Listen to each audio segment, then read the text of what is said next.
Hello and welcome back to Exodus. We've got our penultimate episode tonight. I'm pretty excited for it. Before we jump into everything and hand it all off to Vanessa, though, I want to take a quick second to one, explain the new donation rewards. First of all, thank you to Michael for the $2 donation for a D6 to the cast, and Rowan for resubbing at tier 2, and the disadvantage to me. Appreciate that. Thanks. Um, but yeah, the new rewards work a little bit different than the old ones. So at $8 is the advantage. You pick a player or the GM, and their next roll is made with advantage, which just means that they roll twice and take the better of the two results. Disadvantage, exact same thing, just that they will take the lesser of the two results. Crits are still the same, and then asset and challenge. With an asset, it goes to the cast, and we collectively choose a single-use item or an event that happens that will help us in the session. And then the challenge, if you choose that, it goes to the GM, and they can present a new challenge to us in the session, such as like an environmental hazard, or an extra encounter, or maybe there's a different win condition for an encounter that we come up against. So it becomes more difficult. Whatever they want to do. So some pretty cool stuff there. Also, quick thank you to sponsors, which will be in chat. Grinding Coffee Company. If you go to grindingcoffee.co and use the code RAVVYN, get 10% off your order. Also, big congrats to them for just getting their Kickstarter fully funded for their new projects. It's a really cool company. I highly recommend supporting them. And then also Fundamental RPG and Intrepid. Intrepid in particular has new products out there for tabletop fans, so definitely give that link a check out in the chat. There's some really cool stuff, especially for things like Christmas gifts. And with sponsors and all that out of the way, we'll introduce ourselves and then hand it off to Vanessa. So for me, I'm Raven. I'm the creative director for The Raven Evermore, which involves a lot of tabletop-related things, such as being a professional game master, voice acting, art, game design, tons of stuff. You can check out all of that at my link tree, which is right there in chat as well. And then I play Niklaus Sebastian Adama, or Klaus, sort of a Dr. Jekyll and Mr. Hyde character. Both sides are villains. We're just not the villain of the game. And he's a lot of fun to play. If not the most helpful at times. But that's me. I'll pass it on down to Yasmin. Tell us a little bit about Bambi and yourself. I am playing Bambi Darling, Exodus's once upon a time child star, now washed up starlet, who has gotten herself incredibly addicted to performance and to Cain and Abel. And she has made it very clear that she has a really hard time functioning without it. And is a lot more violent than people thought that she had it in her. But you know what? Who can say? We'll see. My name is Yasmin. I am a graphic artist and illustrator, and I'll post my shop link in the chat there. Fantastic. Also, thank you, Rowan, for gifting. Is that one or two? Yeah, it's one. There you go. The chat did a weird thing in how it split it up. The gift is up to Canned Chaos Art. So yeah, Alex, if you are currently watching, that is worth 2d6, and you can choose to give it to the cast or to the GM. And then Rowan, first of all, thanks, and second of all, tell us a little bit about Pepper Ann and yourself. Hi, I'm Rowan North. I'm a freelance illustrator and art educator, and I play Pepper Ann McGillicuddy. Pepper is she's a little troubled. Although she became from the rich side of Exodus and lived a sheltered life, people are starting to learn that maybe it wasn't the best situation that she was in. And because of her traumas, as well as the cane, the way she sees people are kind of different. She is very, very perceptive. However, she has a trouble differentiating between human and animal, uh, and the sort. But yeah, that's Pepper. As far for me, you can find my stuff at rowannorthillustrations.org. I just released my new watercolor set. I'm really excited about it. It's cyberpunk, so it's cyberpunk themed because of the cyberpunk game coming out. And it's all glow in the dark, neon, and fluorescent colors. And I mean legitimate. Shine a black light on it and see it glow. So yeah, I'm really excited. Please check that out. Fantastic. And then next we've got Riley. Tell us a little bit about Sid and yourself. Hello, I'm Riley. I play Sid. Sid is kind of a street urchin that attached herself to Niklaus, I guess, like as a means of survival, and became kind of like his little apprentice over time. So they've been working together for around 2 years, kind of have a rhythm going, have their own little mind games, plus just weird form of showing affection to one another going, and just like, I don't know. Anyways, so Sid is very interesting and keeps taking blood samples from people. I'm Riley. I'm a fiber artist and content creator. I'll put my website out in the chat. I also have started streaming here on Twitch. I do gaming, as well as today I was spinning yarn.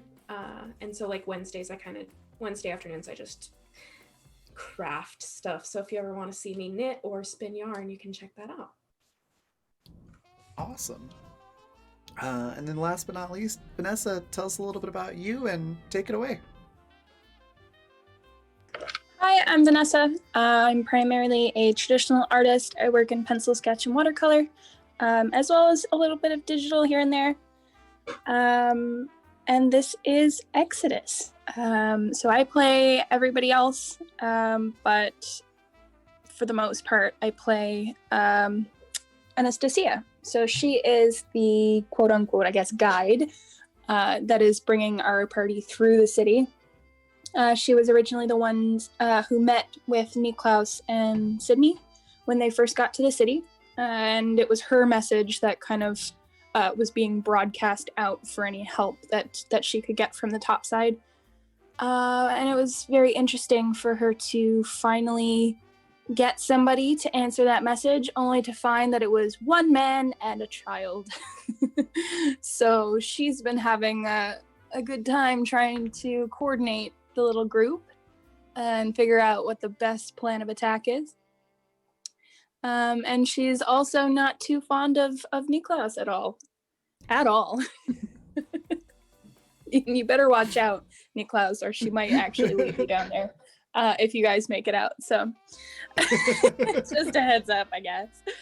But yeah, so last we left off, we had just come into another room in one of the buildings of the kind of forge area of the city, which is down near the south of the whole city, and it sits along that thermal vent ridge that we talked about.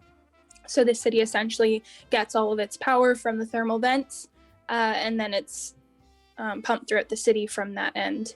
And we originally came down here because we found that the power to the trains and things like that, the tram station, is all shut down.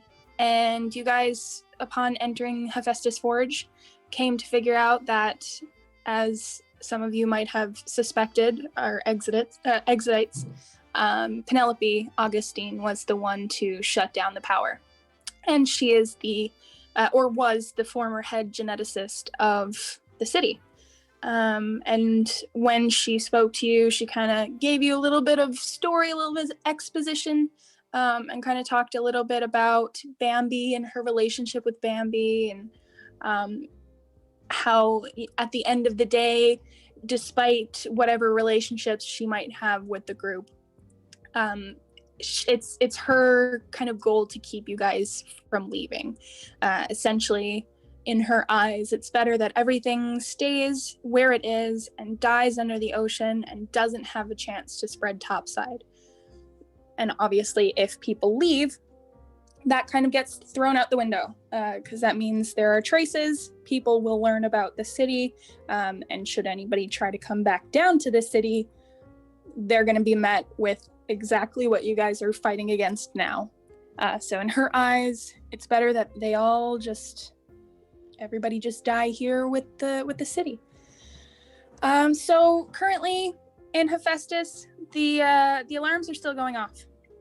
We are trying to make our way to the other end of the forge, where the control room is, and there should be a shutdown panel, as far as you know, in the control room that will both shut off the alarm systems, return everything to normal, as well as allow you to turn the main power access back on, and then that'll make travel only took us 3 sessions to get there. Absolutely.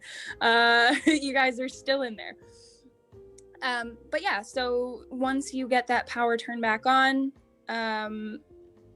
you should have more free range of travel within the city. It's not going to be an instant fix all, but it's going to give you a little bit more help.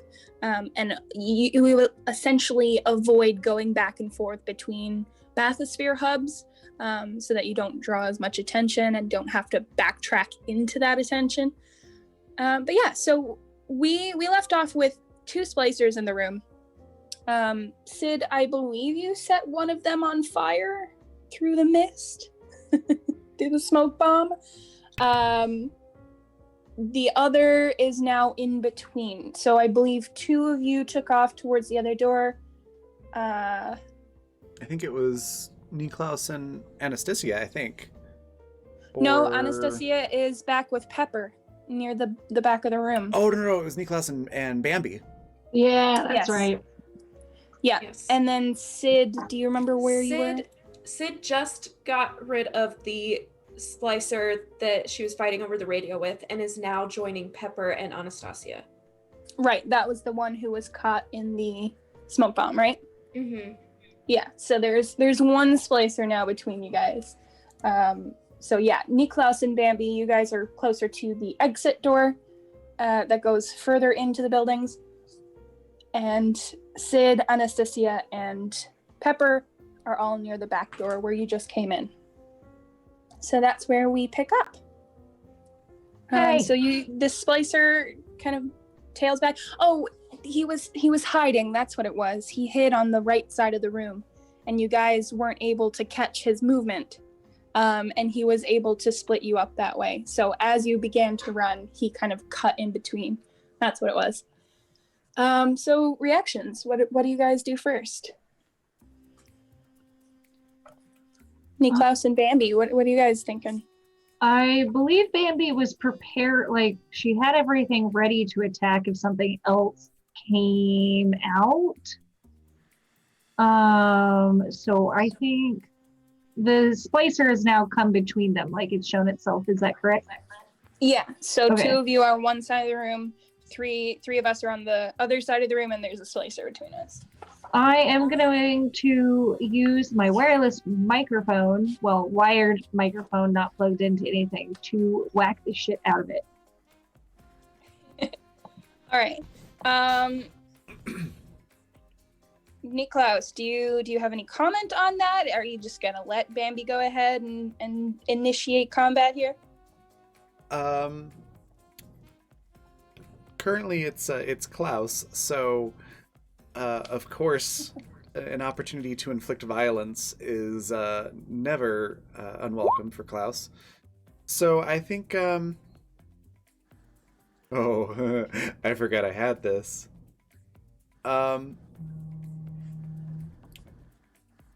Sorry. I've got a bottle of Everclear. Oh no, where did you get that? Way back like 3 or 4 or 5 episodes ago when we were at an area that had a bar. Listen, who trusted the psychopath with the Everclear? You're gonna have to be a little bit more specific about the psychopath you're talking about, because we're all crazy. There is different levels. There's a difference between crazy and psychopath. True. Fair.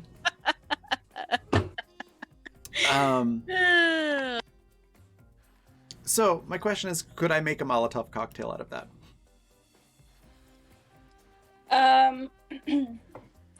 Do you have any bandages currently with you? I do, or fabric from my shirt is kind of what I was thinking as well. But either way, or an ascot, because Niklaus seems like the type that would have an ascot. Fucking course he is.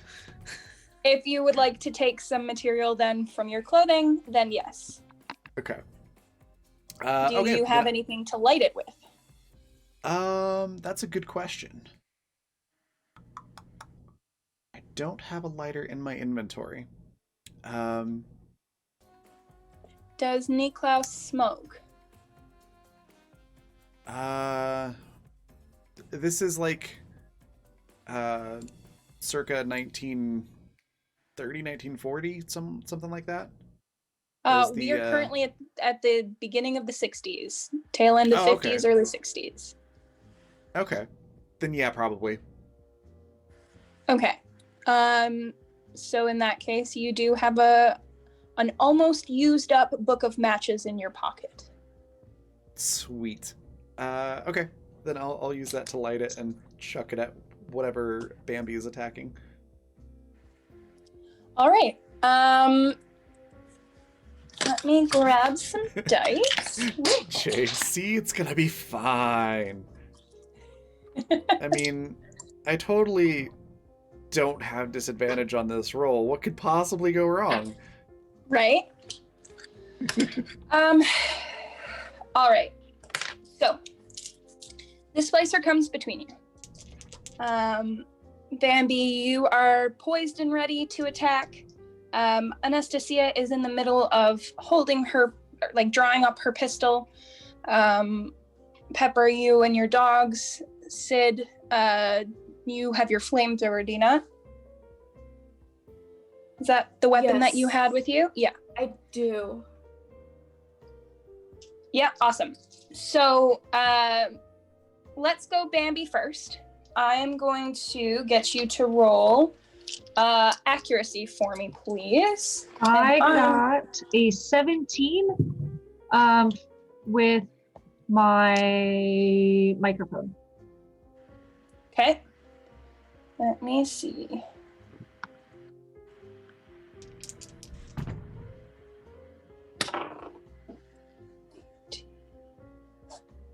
Hold on, sorry, I have so many documents. So I rolled an 18 for awareness. So you do not get the jump surprise on him. He does see you gearing up to attack. However, he does not dodge in time. So you are able to get him a good one with that microphone as you swing it. And you can go ahead and roll your damage. Thinking. 5. 5. All right. So this splicer is busy getting absolutely smacked in the noggin by Bambi's microphone that she's using as a sort of rope dart. Very, very heavy, these old microphones. So he is well and good taken care of in terms of his the direction he's looking. So Niklaus, you can go ahead Klaus, you can roll with disadvantage. For you are doing accuracy, please. Okay. So I rolled a 13 and a 19. So going with the 13. For accuracy is a +2, so 15. 15. All right. Let's see.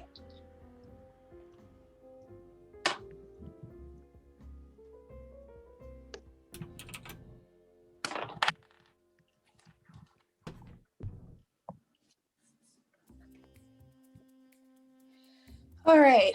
So he didn't do too well with his awareness. So I'm gonna roll again, and I'll also take a disadvantage on this one, I think, because, like I said, this guy's getting the absolute brains knocked out of him by Bambi. So let's see.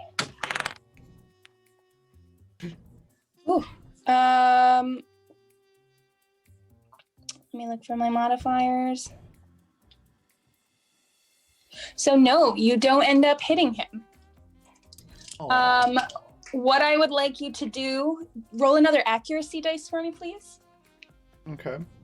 Not with disadvantage this time. Yeah. So that is a 16. 16? Okay, so you throw it, it misses him. You do not put your party mates in danger of this wayward Molotov cocktail that you've thrown. Aw. I mean, good. Listen here, buddy. Yeah, so it misses. It smashes on the ground behind the splicer, kind of spreading out all over the floor. Flames jumping up from the alcohol. But yeah, your party members are safe. So let's skip back. Pepper, what are you doing? Okay, so to be clear, like where did they separate the group? Was it before us or after us? I can't remember. So Klaus and Bambi are closer to the door on the other side of the room that Okay. you have to get to, and you guys are closer to the door that you originally came in. That's right. I was pretty sure it attacked me. But it's been a week, so I wanted to double check. All right. So there's two fellas. Yeah, I guess attack the one in front. Send the doges after it, because shooting it is a bad idea. I do have a knife. That could be fun, because it's right in my face, No. ain't it? No! No, so if I'm not mistaken, Riley, you said that Sid already took care of the other one, right? Yeah, That was the one that you used your flamethrower with. Yeah. Okay. Yeah, so it's there's a bit of distance between you and the splicer that you're dealing with now. Okay. He's kind of more centralized in the room, and then you guys are separated out a little bit. So the only thing is now is that there is the fire from the Molotov cocktail between you and the splicer. That's His a attention, problem. yeah, his attention still is currently kind of with Bambi at the moment. So it's not like he's right on you or anything like that, but Okay, so fire bad. How far is the fire? Like, can I move around it? yes. I'd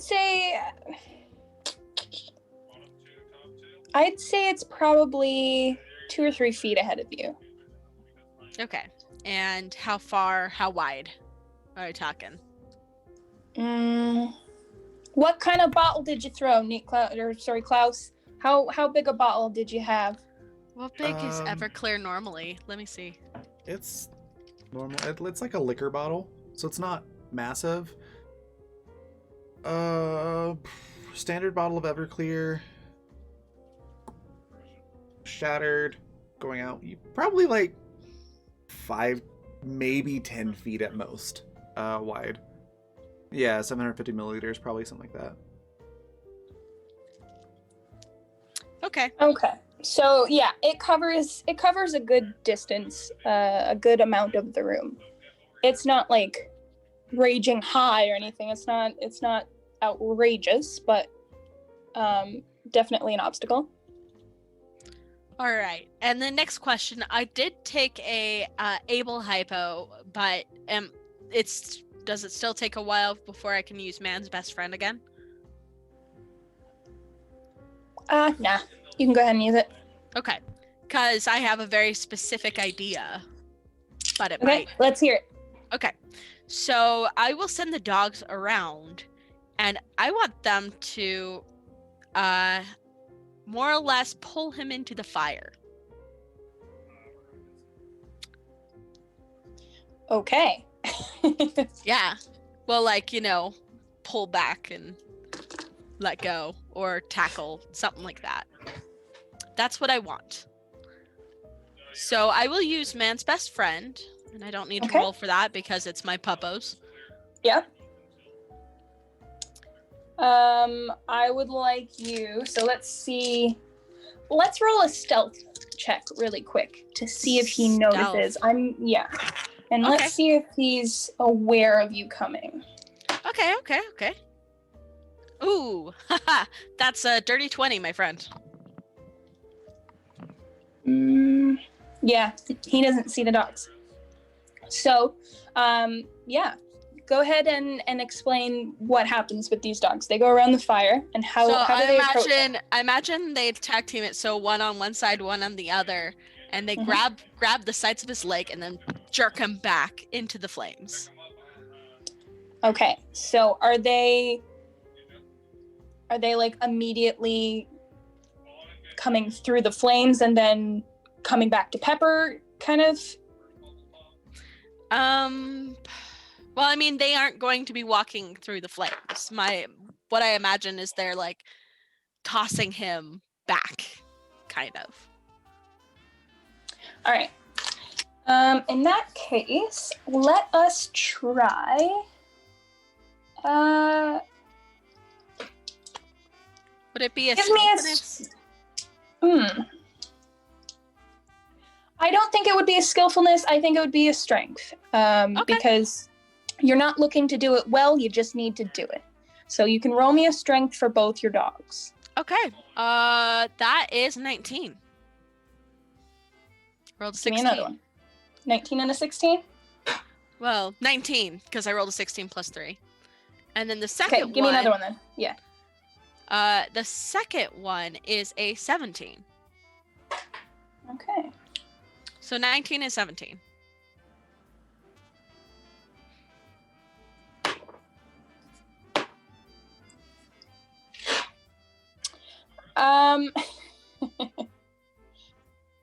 Rolled a nat 1 and then I rolled a nat 20.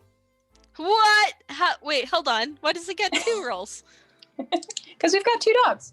So we're going to disregard the nat 20 because this guy completely messes up on the first dog. There's no redemption for him. Plus, plus he didn't see the dogs coming, I might add. Yeah, exactly.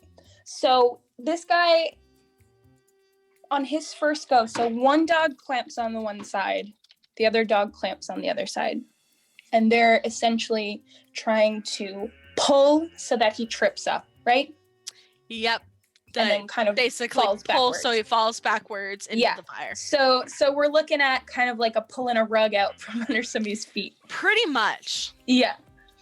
So the dogs in that case are kind of in front of him a little bit. Yes. And they clamp onto whatever is left of his pant legs, and just violently pull. And he doesn't see them coming. He's still too focused on kind of shaking his head and clearing his mind, trying to see Bambi and Klaus where they are. So he goes to kind of like kick the dogs away as they're pulling on his legs, and he falls backwards into the fire, and hits his head very, very hard on the hard floor, and also catches fire. Hey, kill 2 birds with 1 stone, am I right? Yeah, so this guy absolutely, yes, he takes a very hefty spill, knocks his head on the ground, and is now aflame. Hate to see it happen. Yeah, you really hate to see it. Poor guy. Let's see. So Anastasia sees this happen from where she's standing. Do the dogs immediately begin to retreat, or? Yeah, I would say so. They don't want to get be close to that close to fire.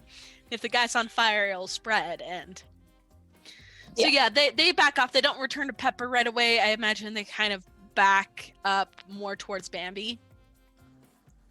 Okay. So Anastasia has her pistol raised, and once she sees the dogs back off, she takes a shot. And it hits. It doesn't. It's not a fatal shot or anything like that. But she does get him square in the fleshy center of him. It's a good shot. Fleshy center. It's a good shot. It's a good hit. Sid, what would you like to do?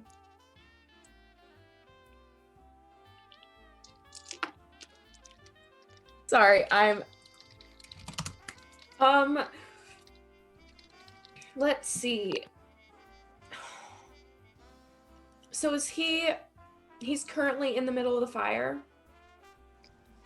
Yeah, so the fire that has spread across the room, he's currently lying in it. Okay. So he is aflame. I'm trying to think if Sid would even like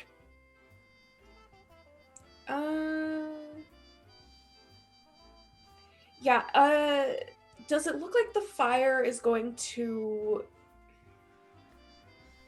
be a problem and like, you know,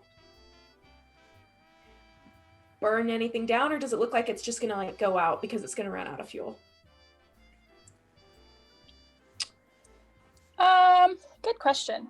I don't think this single Molotov cocktail is enough to completely destroy everything in the surroundings. So I think for as long as it burns, it will sputter out eventually. Everclear Okay, is so- pretty much pure alcohol too for the nearly, so it should burn fast also. Oh, so it'll just... Yeah. Okay, so Sid's going to use the splicer as like a stepping stone to get across the fire and over to where Klaus and Bambi are. Why did I just expect you to be normal for one time and just step over the fire? Why does it have to be step on the man? You guys! Because We screw eat the the man, rich. man. We eat the rich in this house. Right? Gonna stick it to the man. All Stick it to right. the man. I mean, Oh, stick it to the man.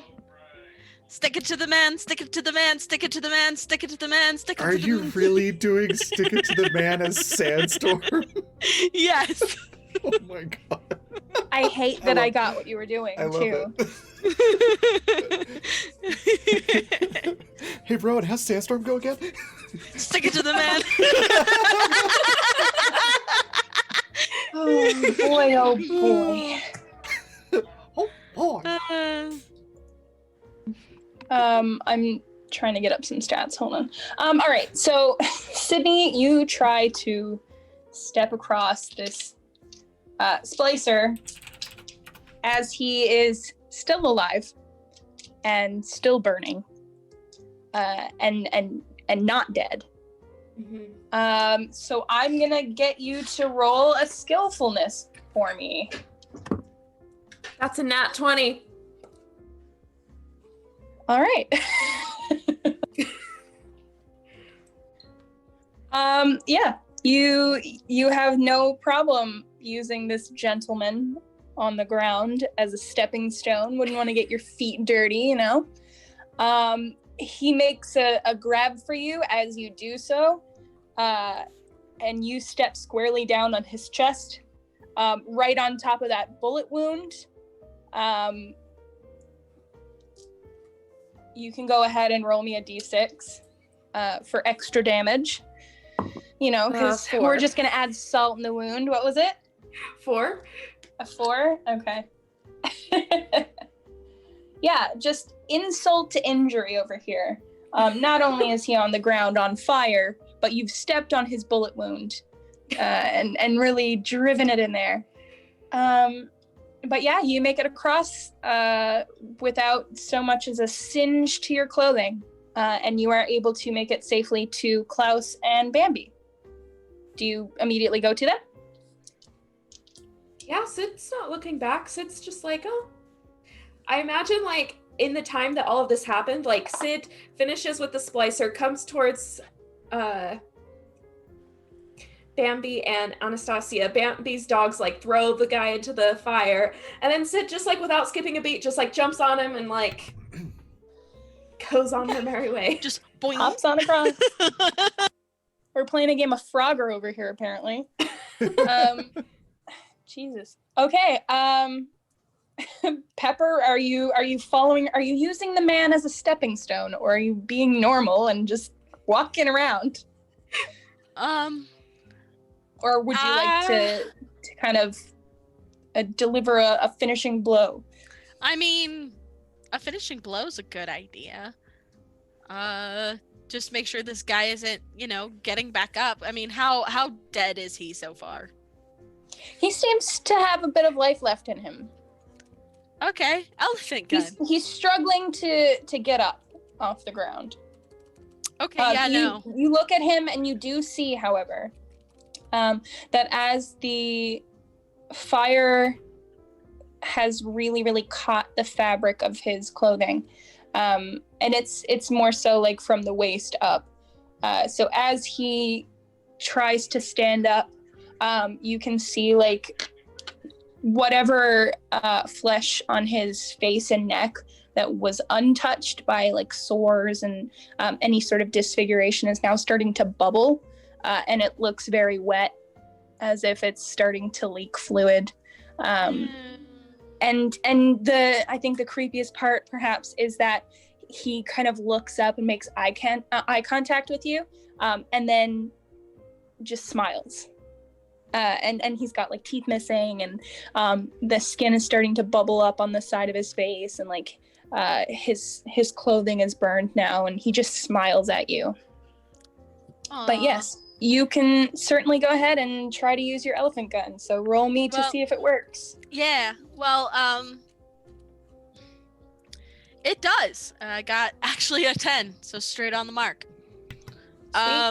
So actually Pepper does kind of take this as like he looks at her like he knows that she's gonna finish him off, and it's more of like a pity shot, like you're, let me put you out of your misery because you're in a bad spot here. That can't think of a worse way to go than slowly burn to death, boil to death, whatever. So she takes her shot kind of nearly point blank. It's 1d8 for the elephant gun, correct? Yep. Yes. Is this the first time that the elephant gun has worked, or the second? I believe it worked once before, so this is Okay. the second time, I think. She also doesn't use it as often as I thought. Okay, that's 5 points. 5 points. So you get him point blank, and he kind of crumples forward a little bit and falls forward onto the ground in front of him. So he's lying face down on his stomach now, as while you were going to get your elephant gun prepped, he kind of turned around and propped himself up as if he was going to reach up to get you. So now he is lying face down. He does not move. Are you going to go? Yeah, I think so. At this point, she's content with it. Like, okay, I think he's done for. She feels like confident. Like I think I've put him out of his misery. I think she puts a hand on her hunting knife because she doesn't have time to reload that elephant gun yet. And yeah, starts heading around.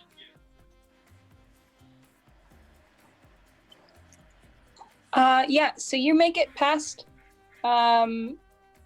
without any issue. And Anastasia is right behind you. She's, her knuckles are white as she holds tightly to her pistol. Hold on.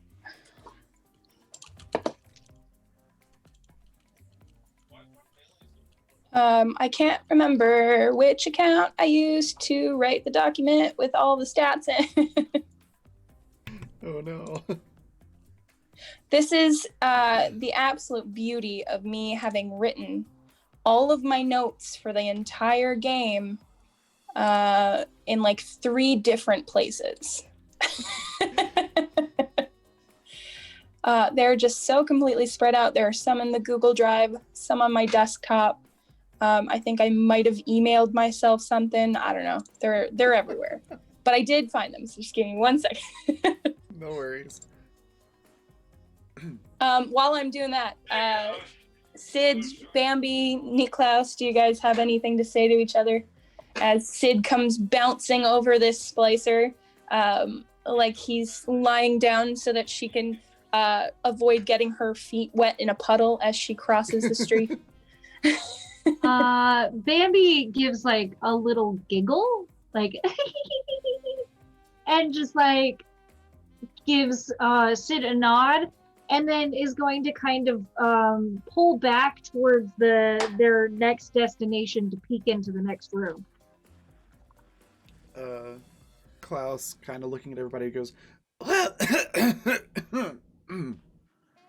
sorry about that smoke inhalation. That certainly could have gone worse. So yeah, Pepper, you pass by without incident. Anastasia's right behind you. She goes to step around the body as well, and his hand shoots out and grabs for her ankle.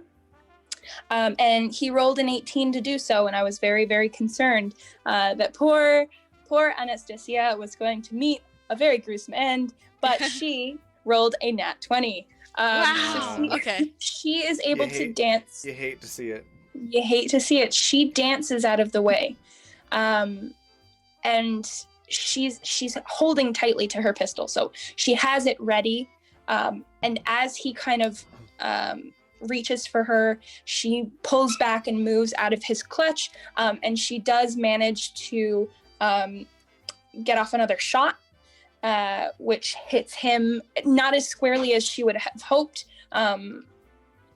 But it does still hit, and she's able to pass by. So you guys are able to get to the other side. He's still down.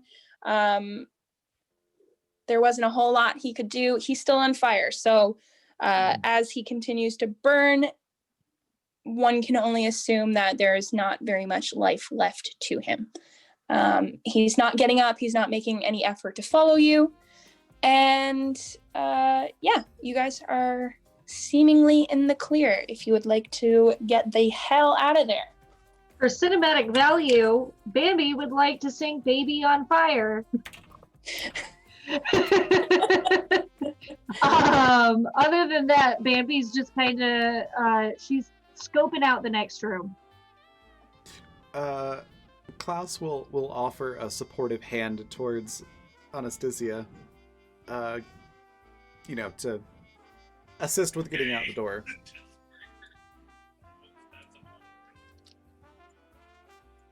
Right. To Anastasia, you say? Uh-huh. She looks at your hand outstretched to her. You said held out your hand, right? Yeah, Klaus holds out a hand like, here, let me help you get to the door. She doesn't even look at your outstretched hand. She doesn't kind of, like, her expression doesn't turn snide or anything like that. She just keeps going. She just kind of walks right past you. F your hand. Yeah, no expression change. No, this isn't a snub. Like, she just doesn't care. She doesn't want your hand. She just keeps going.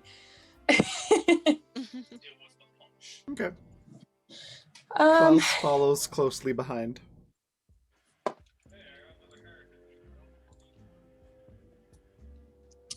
Hold on. Let me do a thing. In fact, I think Pepper does. Like, sorry, I thought that I put him out of his suffering, but apparently I didn't. Anastasia, her attitude kind of softens a little bit, and she's like, "Don't worry about it. I thought the same thing. He looked relatively dead, so I guess Like- he played possum. Anastasia kind of snorts out a laugh at that, but she doesn't say anything. You guys make it into the next room. Would you like to roll an awareness check for me, everybody? Sure. Mhm. As I'm doing so, Klaus does look to Pepper and go, "That's a curious expression. Play possum. What does that mean exactly?" It means possums pretend to be dead, but they're not. And that's how you play possum. Bambi's just not there, apparently. I got an 11. I got 18 plus. Sid is even less there. Sid got a 6. Oof. Wow, 22 awareness. Klaus is too busy talking to Pepper Ann and got a 10. All right. So- So you guys, yeah, go ahead. Just Klaus says, "So you could say it's almost as if the possum is pretending to be something else. I mean, In a different state of being. it's Quite curious." a possum. That's what possums do. I'm pretty sure all possums play dead. So does hognose steaks. She's so cute. Right? Klaus literally just pats Pepper Ann on the head and keeps walking. Pat, pat. Pat. She pat. She does not like being touched. Please. She is going to try to snatch her hand. Okay. So that'll I guess be roll. skillfulness for you and dodge for Niklaus or Klaus. Okay, that's 16 plus 2, so 18. Yep. That I did not get higher than that. Okay, so she So you she were successfully snatches able. his Yeah. wrist and gives him a here she was just kind of like loopy and cute, but gives him a sharp look and says, "Don't touch me ever," and let's go. You're wise to let go of my hand. And he just keeps walking.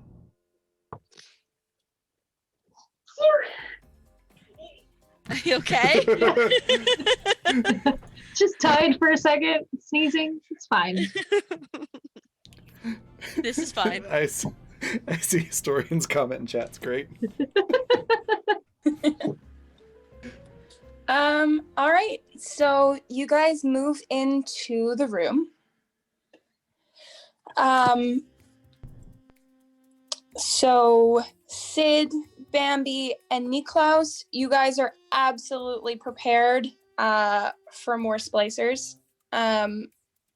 You don't see anything in there right off the bat, but you know there are shadows at play. You think that you see kind of splicers hiding in corners, waiting to jump out at you to ambush you like the last time. Anastasia and Pepper, you are able to deduce that there is nobody in this room. And in fact, when you make your way into this room, the alarm stops. So there is no more blaring alarm overhead. The red lights that fill the hallways have now dimmed. There's more of a normal lighting back again. But yeah, the alarm has stopped. And there's nobody in this room. Shady, but Bambi doesn't care. Yeah, I don't trust that. So I actually, Pepper looks at Anastasia. Like that worried, look.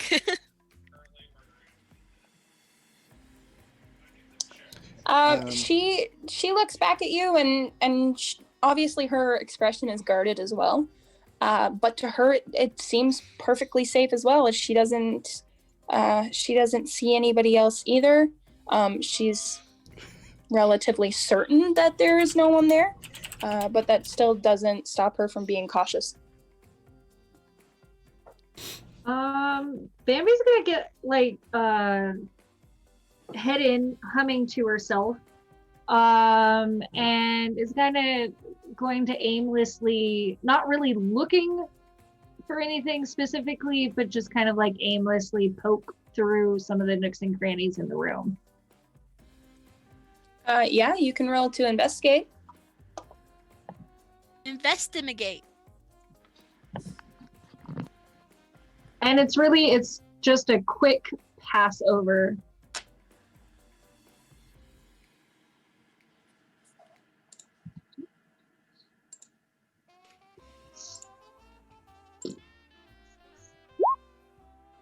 I believe that's a 10. So not great. She's like kicking at dirt.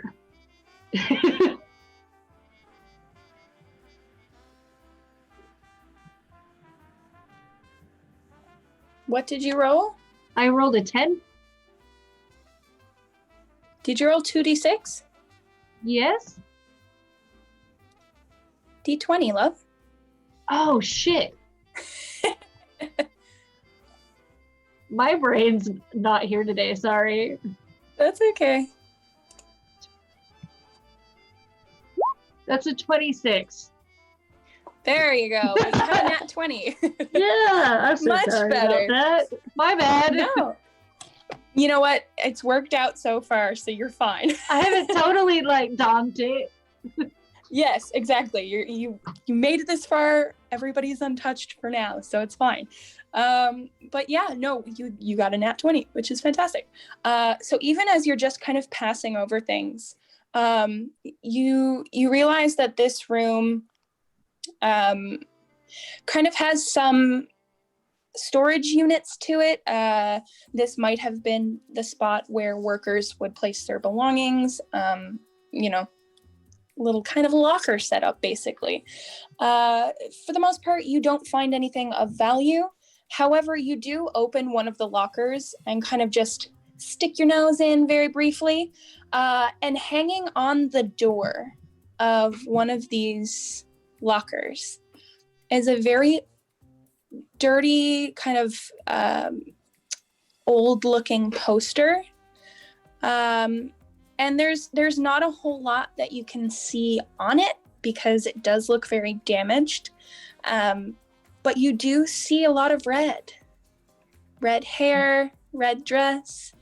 There are words at the bottom of the poster that have been ripped off. But you can see what you can certainly probably guess is the top of a V, perhaps an Fuck, X. Vixen.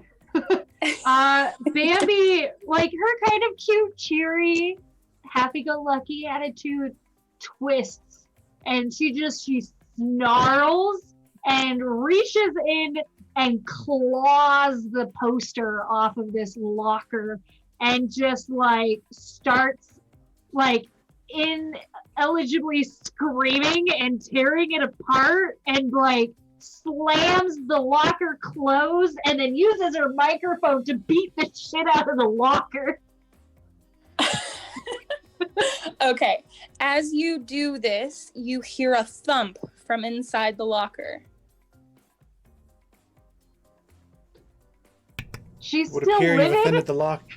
She's still livid, but she throws the locker open again, or tries to, depending on how damaged it is, and like puts her hands on her hips and looks at whatever fell in there. So as you open the door again, a piece of board falls out of the locker. It seems as if somebody has put like a false back into the locker. And then when you look inside it, there's a hole dug into the wall behind this board. And there's a lot of stuff jammed into the hole. There's a lot of like pages that look like either from books or magazines. You kind of get the feeling that a lot of men worked here, so perhaps there are some like nudie magazines or something. I don't know, like the old-timey version of that. But under all of that kind of garbage stuff, you find a med kit. You find a small vial of cane. And you also find some like pieces and components and things like that just shoved into the back of the hole in the wall. So you can also pick up 20 components. Bambi ends up in there waist deep, like just like ass sticking out of the locker, trying to like squirrel these things into her dress. Yeah, so that's what you guys see. Bambi is trying to become one with the locker. I take it back. I don't know if she's a deer. Klaus is just like arching an eyebrow and watching, but doesn't She say might be a anything. woodpecker. How many spare parts would you say I found? 20. 20. Okay. 20. And then, did I find additional bandages aside from the med kit? No, just it's a full med kit. Cool. All right, all updated. Oh yeah, I have a pistol, guys. Oh, Lord help us. Perhaps we should stick to the microphone. I do really well with the microphone. Bambi comes up like readjusting her bra and like with a med kit tucked under one arm. And she kind of looks at herself and she's like, I should find a bag, and trots off to the next destination. No, a kangaroo. No. A possum. Bambi the possum. I love it. Just can you imagine like a possum in this flapper dress with the I'm going to draw it now. with like the makeup with like the blue eyeshadow and like lipstick.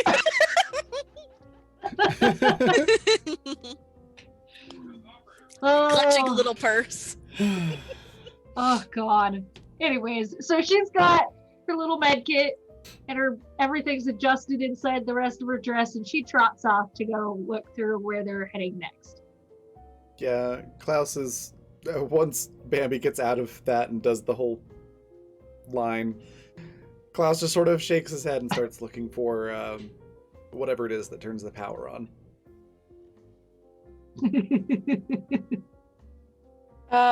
Yeah.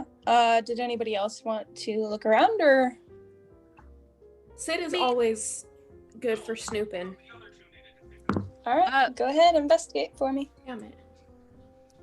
That's an 8. Pepper will as well. That's a 13 plus. What was it? Investigation? Yeah. Yes, Okay, so 15. Okay, and Sid? 8.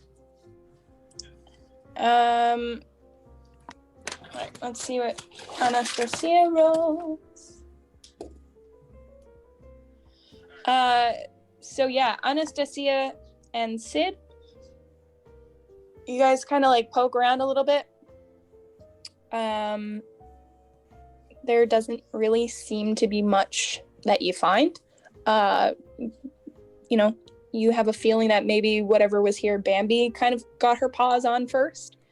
So yeah, you don't really find much. Pepper, while they're looking on the other side of the room, you go back to where Bambi was and kind of poke through the last remains of those little lockers there.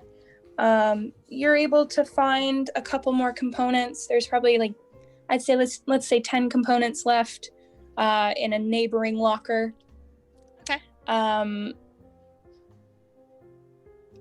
Other than that, not really much, I'd say. So I guess she's just kind of humming a little off tune, and then she looks up and she's like, do you get the feeling like we're rats being cornered? Bambi Hello, lab will- rats. Yes, Lab rats? Go on.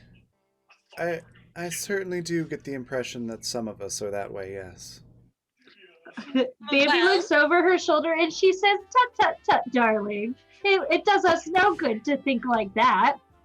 Well, I'm just thinking that with the way that the alarm just turned off on its own, it just seems really, really, really funny, kind of funny to me.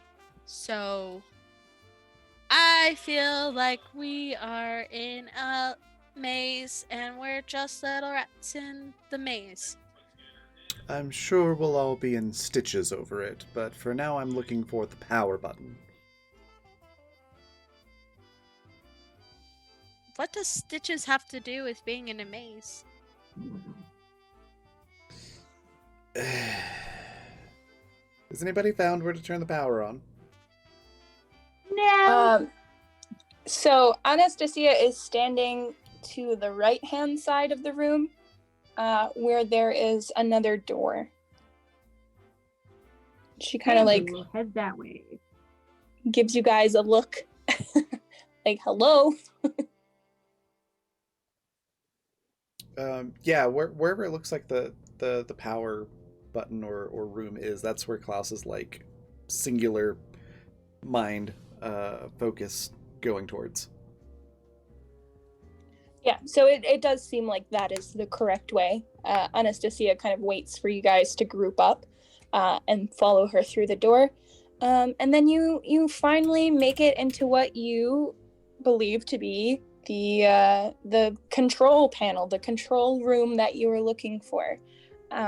Took you long enough to get here, so you're fairly certain that if it's this far into the buildings, then it must be the right spot. And yeah, there's the kind of like how do I explain it? It's not too small of a room. Like it's a relatively decent size. Lots of machinery, lots of different panels and things like that. Anastasia seems to go to a certain part of the room, so at least she seems to at least know that this is the general area that she wants to be. But other than that, she doesn't look too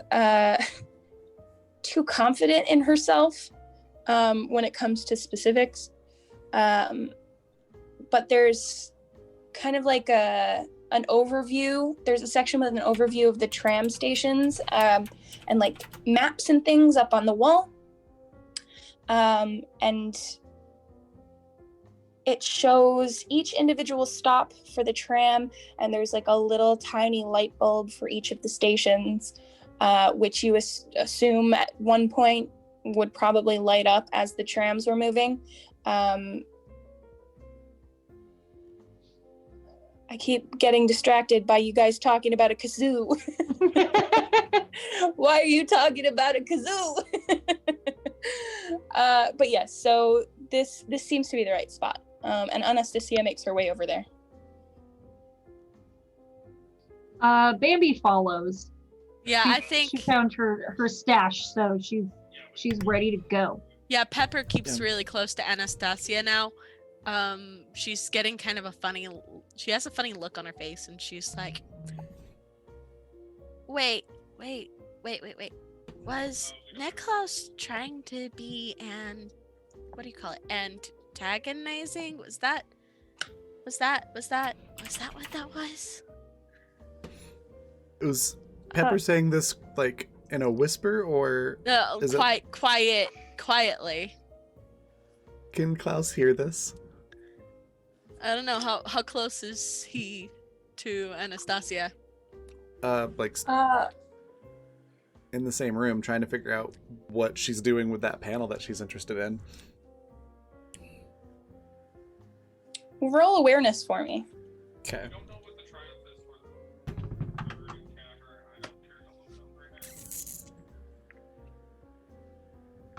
16. 16.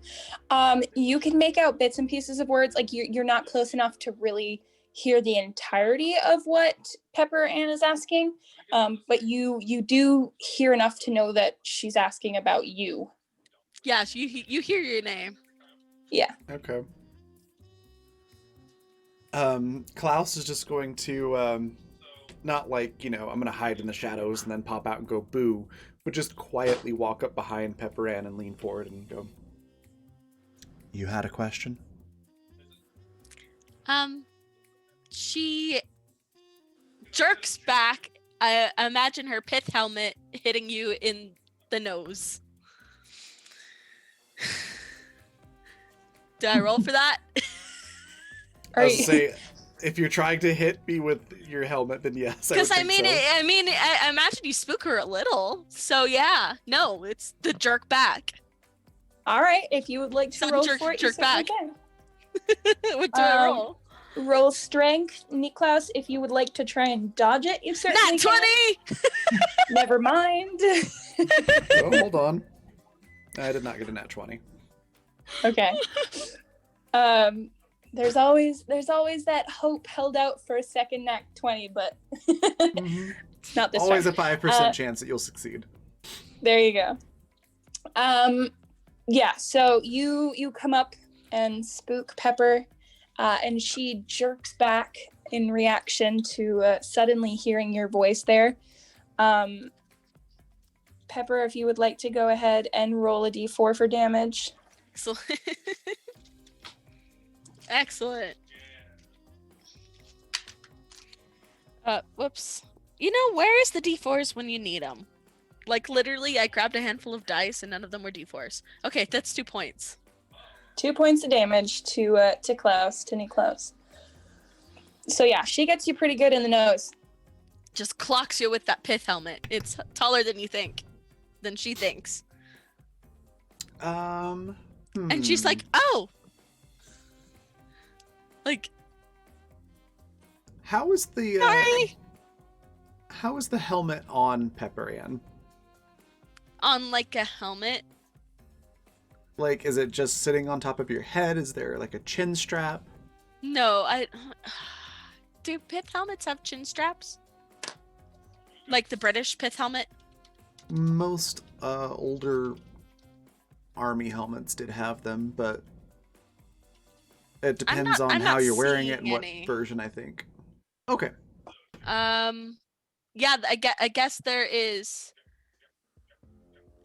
like more modern ones that have it, but the older ones don't. The modern ones do, which is interesting. That's more backwards. I'm seeing a couple with straps on them. It's a British pith. It's a British pith helmet. The question is, does Pepper Ann's have a chin strap on it, or is it just sitting on top of your head? It's just sitting on top of her head. Okay. Then Klaus is going to take the helmet. She goes, "Hey, that's mine."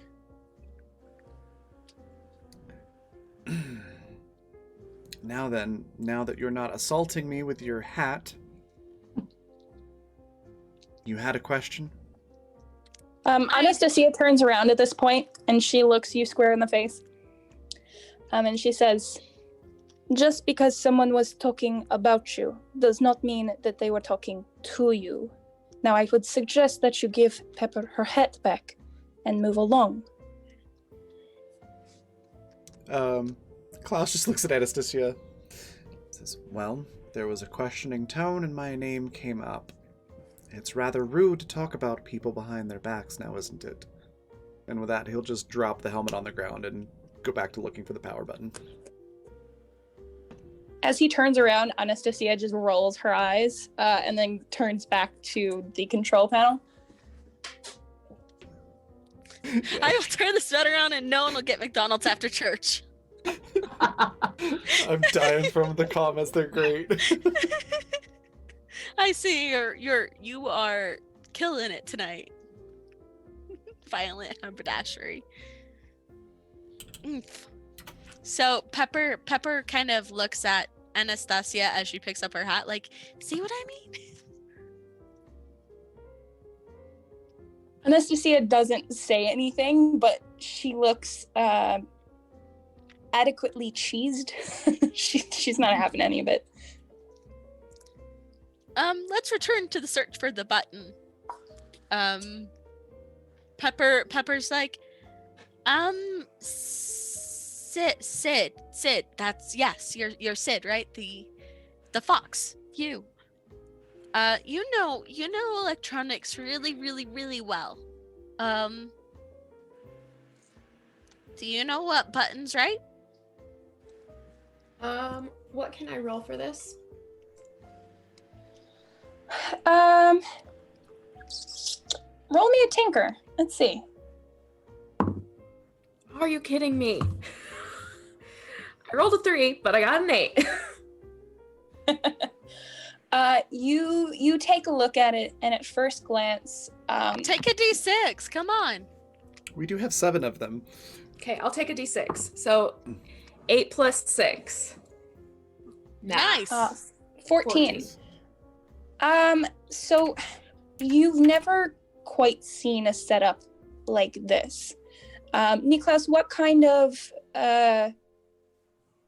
of machinery or technology do you have either in your home or like a lab or something like that? What is there anything in particular or anything that might pertain to the situation that you have that Sydney would have seen before?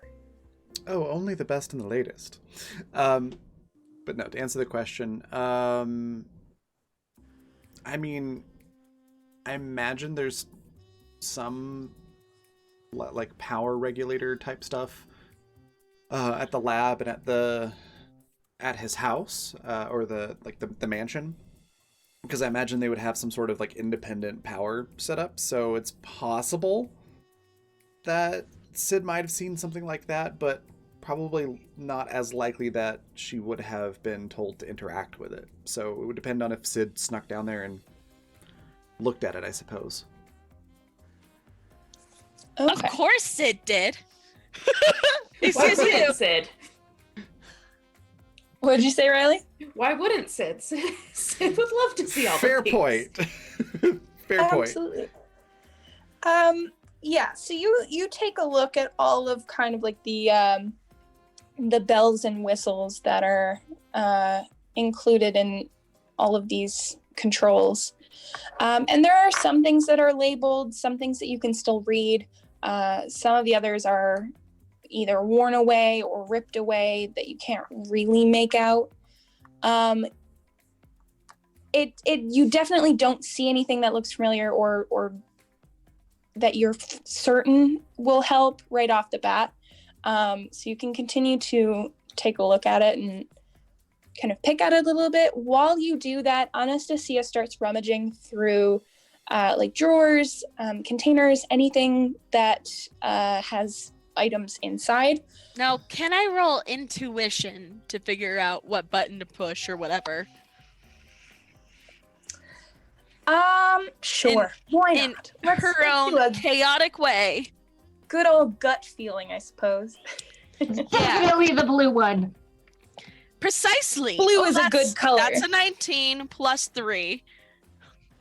All right. That is 22. Okay. So, like I said, Anastasia is kind of rummaging around in all of these containers, anything, drawers, anything that contains items that she's looking for, anything that could be of use to them. She does eventually make it to a little drawer that she opens up, and there are some documents inside, some tools, some machinery pieces, things like that. But there's also what seems to be like a master tram access card. It has like a name scrawled on it. You can't really make out exactly what it says, but it seems to be relatively in one piece. So she takes that and she puts that in her pocket. So it might be useful for you later on, or at least she hopes it might be. But she shoves that into her pocket and then comes back to you guys at the panel there. You see Sid reaching towards a specific set of buttons. And something tells you that that's not correct. Okay. Yeah. So Pepper actually smacks her hand. Says, "Not that one." Sid like kind of hisses at Pepper. Sid squares up, throws a punch. It's like, no, I think pressing those would be very bad. I think it's more over here. Are you freaking kidding me? Sid has no idea what the hell's going on. So Sid's like just shrugs and goes in the background. I think Klaus might pop over though and be like, "Perhaps, Pepper, you could try speaking with your words rather than with your hands. Please do not strike my ward."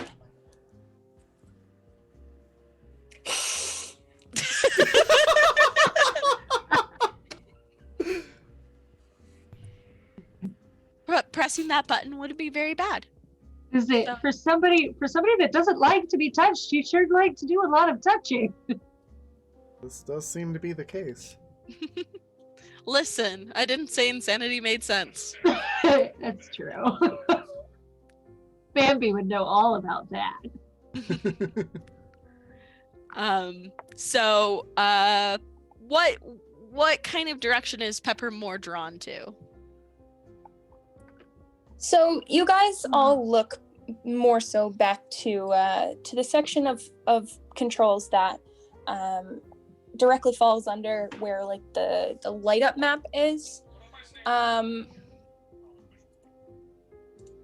There are a couple of different like levers and things, specific buttons, control switches, things like that. You are more drawn to that section specifically with like the levers and the buttons, but only a few of them have legible labels.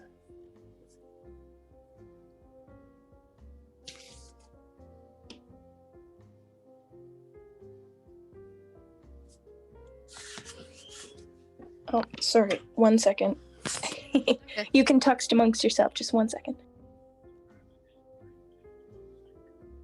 Bambi is she's sitting on one of these like at a desk or a crate or whatever debris that's around, and she is more or less muttering or singing the song Mad World performed by Postmodern Jukebox Nice. in her sweet canary voice.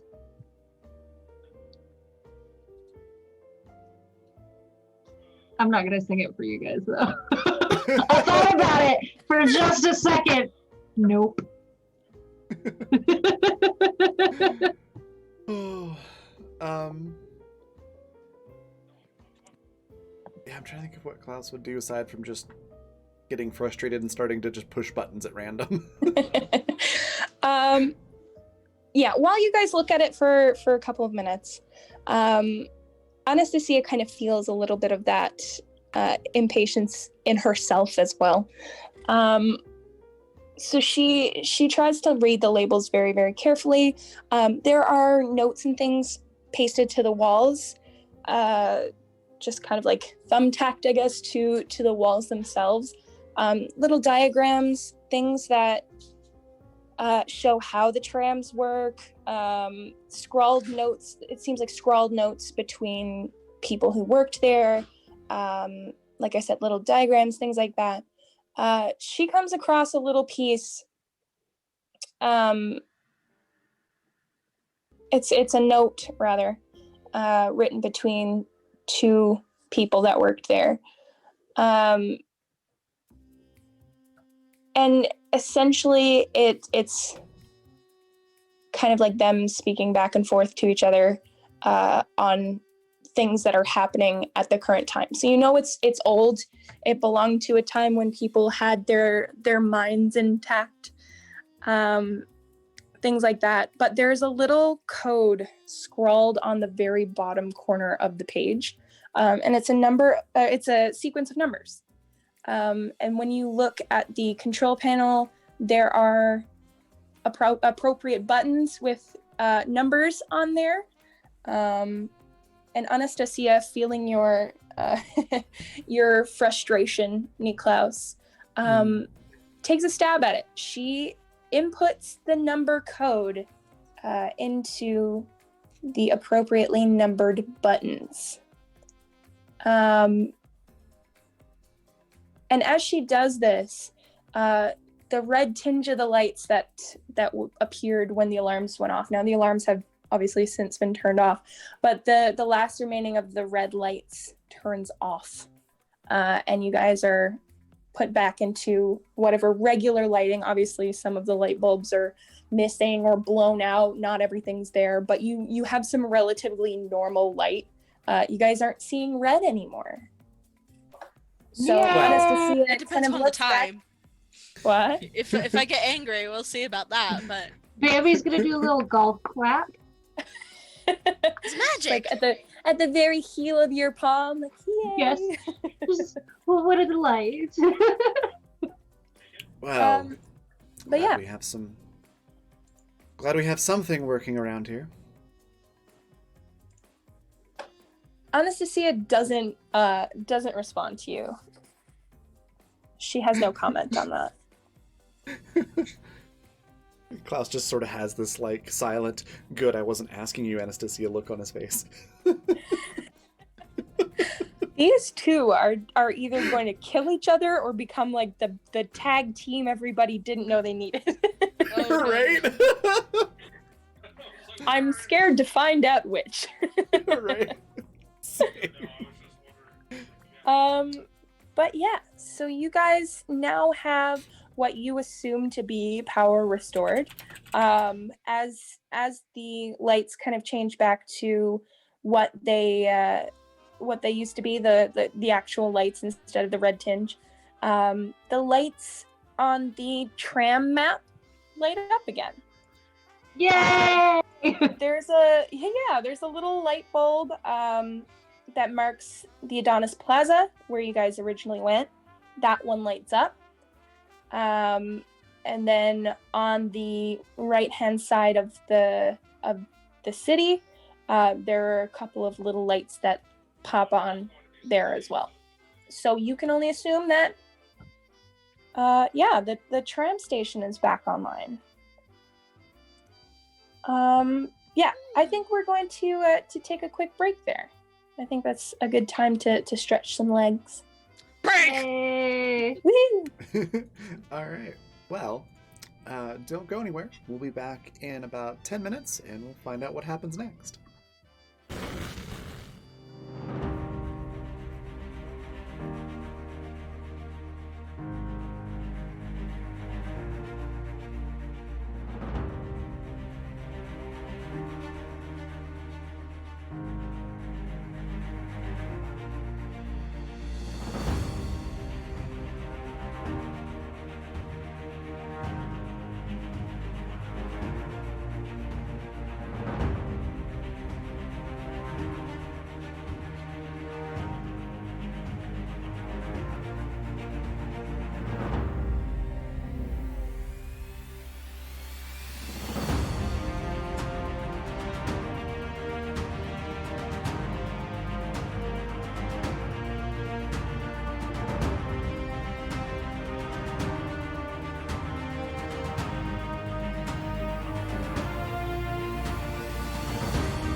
And we're back. Awesome. So, before the break, we finally figured out how to open the. I saw someone in chat say, like, was it you, Raven? How many party members does it take to screw in a light bulb? Yeah. Well, we figured it out. We're all right. Everybody's in one piece. Some of us have bruised noses, but it's okay. So yeah. I think Nicholas from is over here. like- What? I said Nicholas. Oh, you can't see me. I just had like two middle fingers sticking up with a frustrated expression. I was like, Nicholas is meanwhile is over here like, "Urgh."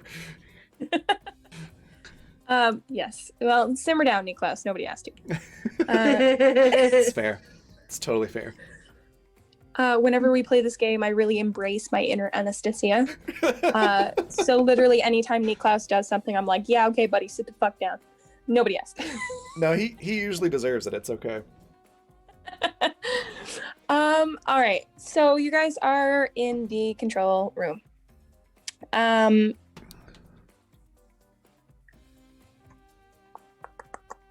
trying to decide if I want you to roll awareness for me. No, we won't do that. So if you guys take a look around the room briefly before doing anything else, you'll notice to one side of the room, there's a hatch. There's a bulkhead kind of hatch. And you've seen this sort of thing before. It's something similar to what's in the bathysphere stations, like the big door that you have to unlock and pull open to be able to gain access to the bathyspheres. It would naturally, of course, make sense that there would be a second way out of the forge, especially given the fact that it is a dangerous spot to be. They were constantly working on the way there of the thermal vents. So of course they had an emergency exit as well. So if you guys would like to roll investigation, it was investigation, not awareness, to see if there's anything there, you certainly can. Otherwise, that looks like the most interesting thing in the room, and Anastasia certainly thinks so, which is why she's heading toward it. Bambi's all for it. I'll look around. Since I didn't look around earlier in the other room, I got an 18 on investigation. 18 on investigation. So where were you when Anastasia found the access card? Do you remember? I was over by Pepper and Sid. Right. This was before you tormented poor Pepper. During, So- maybe? Or heroically stood up for Sid. You know, it's all in how you look at it. Excuse me, Whatever ma'am? helps you sleep at night, my love. No, I think it was before that. So I don't think you would have seen Anastasia put anything in her pockets. Yeah, probably not. Yeah, so yes, you can go ahead. You take a look around.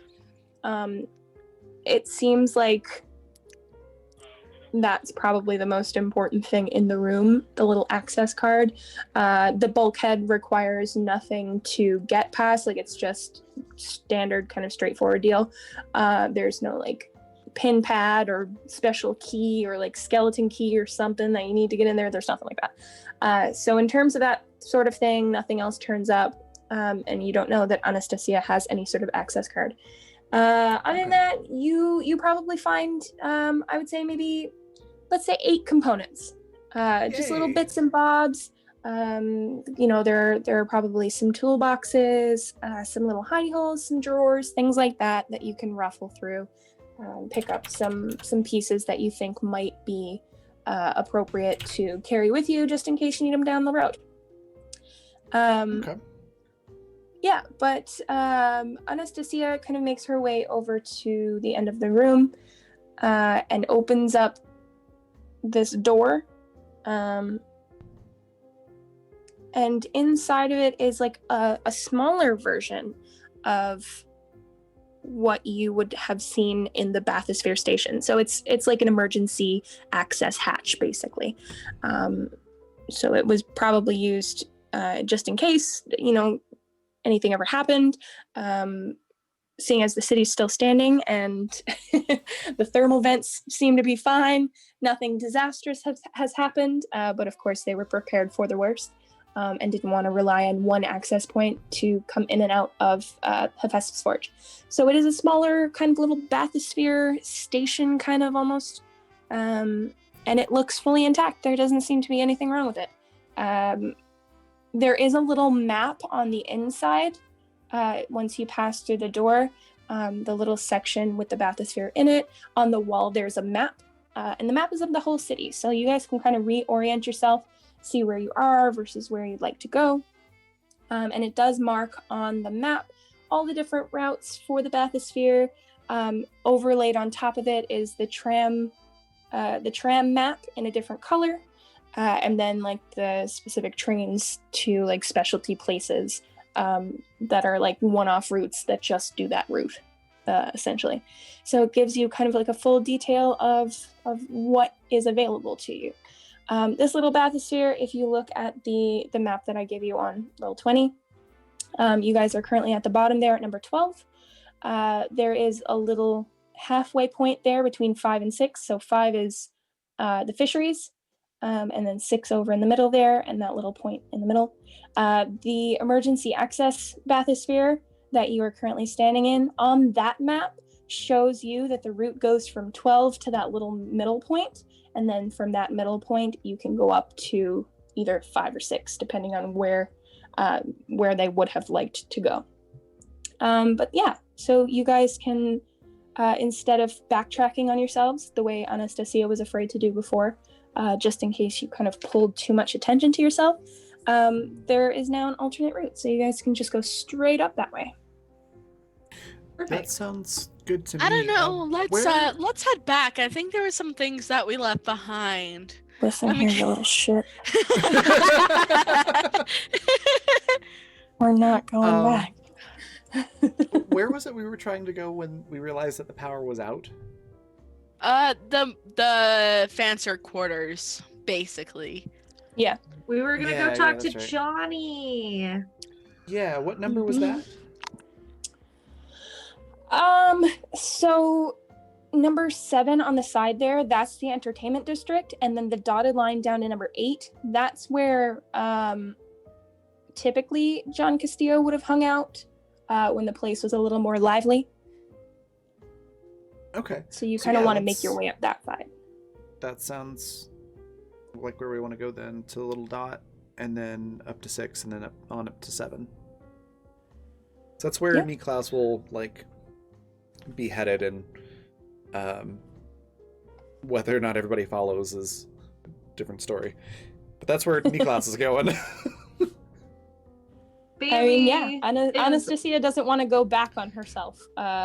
She doesn't want to go back up to the fisheries. So despite never ever wanting to ever agree with Niklaus, that is also where she is headed.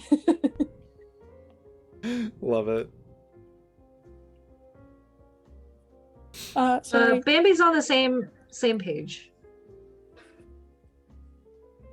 So she's heading with Niklaus and Anastasia. Yeah, I think that Pepper has fulfilled her usefulness or awareness, and now she's just following after Anastasia like a little lost puppy.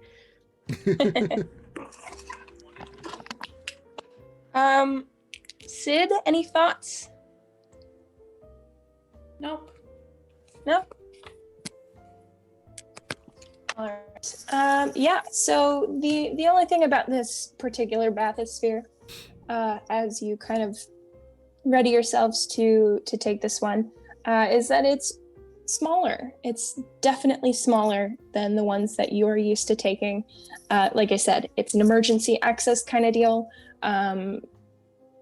just in case. So it's not like one of the big ones that would have taken more people. You saying we're cramped? You're a little cramped. Yeah. Bambi's going to Pick your favorite buddies. Bambi's gonna take this perfect opportune moment to cozy right back up to Niklaus or Klaus, whoever it is. She can't Yeah. tell the difference. Are you sure it's not John Castillo? I mean, should I roll for it? Oh no, I'm just teasing. You can do whatever you want. I mean, Bambi wants it to be John Castillo, but things are getting a little bit hairy, and might not be the She's best good. for her. Yeah, she's good. Leave her for now. She's not. Her symptoms have not been triggered yet. Let's give her some peace until that happens again. All right. I mean, she's was gonna still pissed at Vixen, but that's a different yeah. story. Klaus has similar thoughts and motivations, and cozies up to Bambi as well. You hear the sound of me retching in the background.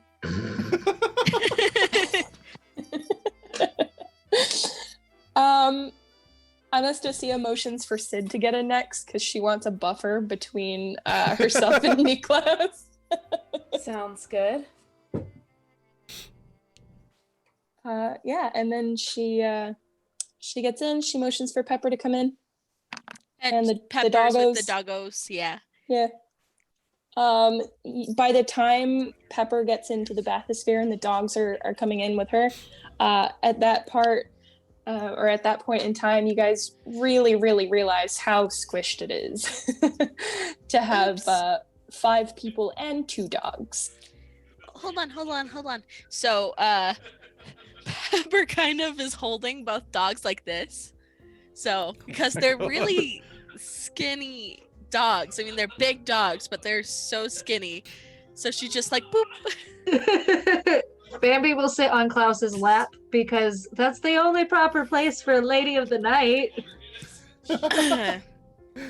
Klaus isn't Definitely complaining. something. Oh, boy. All right, so yeah, you guys squeeze in. Like I said, the bathysphere itself is relatively untouched. It obviously has the wear and tear of time, but other than that, all of its pieces are intact. It is smooth sailing.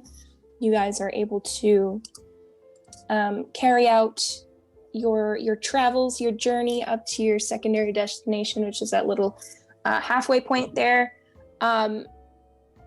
It seems rather desolate when you get there.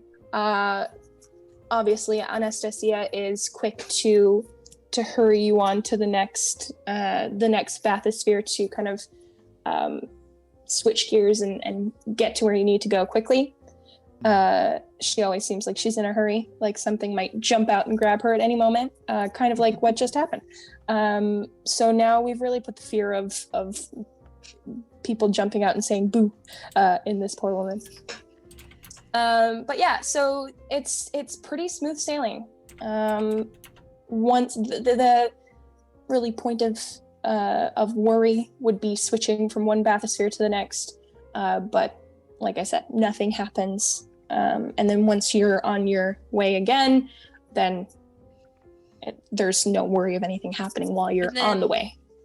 Pepper then brings up, wasn't that one guardian trying to get our attention back there? Mr. Snuggles. It'd be a really bad time if he wanted our attention again, huh? Well, just don't mess with him and you'll be fine. Anastasia kind of like, for a moment, she looks like, why would you say that? As if we're not jinxed enough already. Why would you say it? Oddly enough, that's the look Niklaus is giving too. Two times in a short period of time that they've agreed with each other? Yeah, What? that's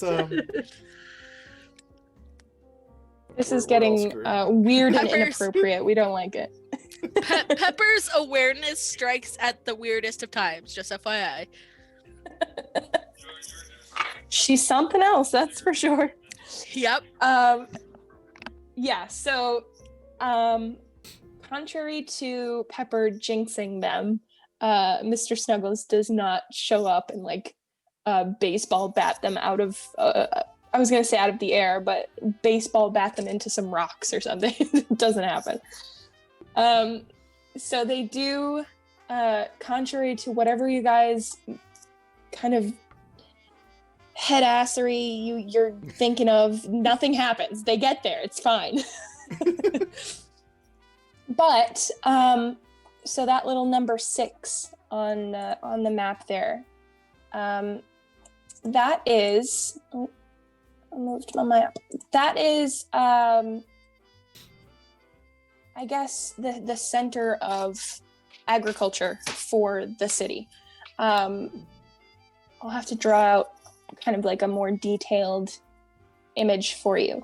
But this point here, it's a very large circular piece of land, or I guess building.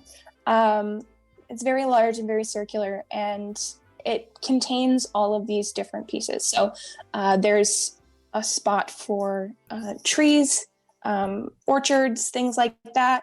There's flower gardens. There are markets, cafes. This place is where all of the vegetation happens. There's like a large park, complete with like a little pond and benches and things like that. It's really more so people would go there for relaxation, nice little shops there. Really separate from the entertainment district itself. This was more so like a homey kind of organic feel to it. And you know this to be called the Garden of Eden. Of course, why not, right? But yeah, so you make it up to the station in the garden. And as soon as you step out, it's still beautiful. Unlike the machinery, the bronzy kind of look to everything, looking a little worn down, time worn. This place, it's kind of different. You still see the touch of time. A lot of the vegetation is overgrown. There hasn't been a gardener or anything like that in a very long time. So it's got much more of this nature reclaiming look to it, which looks extremely out of place as you walk out into it. And like, hey, aren't we underwater? Like, why is it so overgrown? But it's absolutely beautiful. It's the first real look of green that you've been able to experience since getting here. And of course, you've got a little tiny bit of that in the atrium when you first got here, but nothing compared to Eden. Just beautiful flowers and trails and everything like that. There is a specific route that Anastasia takes you. And obviously she urges you to be rather quiet as you walk, so as not to draw any attention. But she takes you deeper into the center of the garden. And you can kind of see where the trail branches off to the different parts. And there's a building right in the center of everything. And the trails pass by the building and things like that. What are your first thoughts? Any initial reactions to so much green? Bambi's fairly familiar with this area, is that right? Or is she not as familiar with this part of town? So this part of the city is more central. It's closer to the bottom, but people regarded Eden as kind of like the heart of the city, even though it's kind of off a little bit. But this, without the gardens, without the trees and the vegetation and the green, there would be no oxygen production. This is where a lot of the markets happen. There's fruit, livestock at one point, things like that. So I would say Bambi is fairly familiar with this, if at all she spent any time there, maybe in the gardens, maybe going to these markets, things like that. But it's open access to everybody. Anybody could come visit the parks, things like that. And it's regarded as the heart of the city, basically. So Bambi would immediately like just go and touch things. Okay. Like she's familiar with it in the way that like she herself and her family probably didn't spend too much time there because they're upper echelon. However, she did a lot of promotional work when she, like, before she became an adult performer, where they would probably come and take lots of pictures of her here, and she loves plant life. She loves flowers, she loves the organic, like the way everything feels, and she also really likes plucking petals off of flowers, but that's neither here nor there. So she would go and touch everything. He loves me not. He loves me not. Yes. Anyone in mind, Bambi? Fuck Vixen, but Johnny Castillo. I love just the enthusiasm that you bring to your hatred of Vixen. So I'm so excited for the opportunity to capitalize on that. Go on. I have questions. Yes, Are there flowers here? absolutely. What types of flowers are here?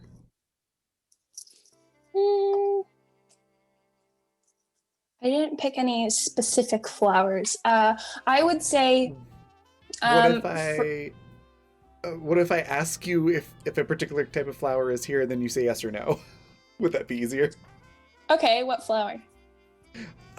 Roses and carnations.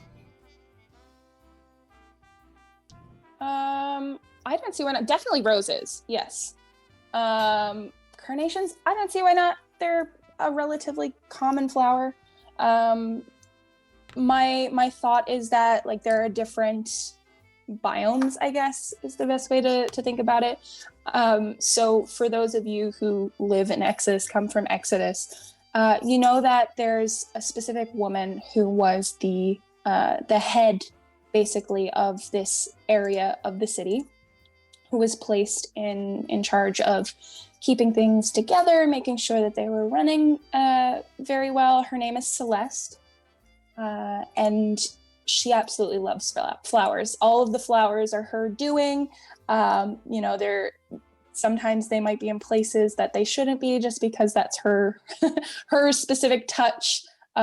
She wanted to keep everything as beautiful and lovely as possible for people to come and enjoy. So I would say that there are a very wide range of flowers throughout different parts of the gardens, in different climates that she's got controlled, or she did have controlled. So yeah, any sort of different flower from temperature, growing circumstances, things like that. Yeah, roses, carnations. She probably has like a whole skew of exotic plants and stuff too. So yeah, sure. Okay. I would like to go pick a red rose and a white carnation. Sure, absolutely. You find them relatively easily. Okay. So Niklaus, or rather Klaus, will put the white carnation in the lapel of his coat and hand the rose to Bambi. Bambi takes the rose, and the color of the rose is a little bit like a trigger. Oh no! Oh no! Only as sensitive as it is because she came across Vixen's poster and not hers earlier. And she white knuckles the stem of the rose and like looks up at Niklaus with like a very conflicting expression where she smiles, but it looks like she's more in pain or like she's constipated, and she just says, "Thanks, it's beautiful." So you're Klaus gripping kind the of- stem so tightly that the thorns dig into your hand.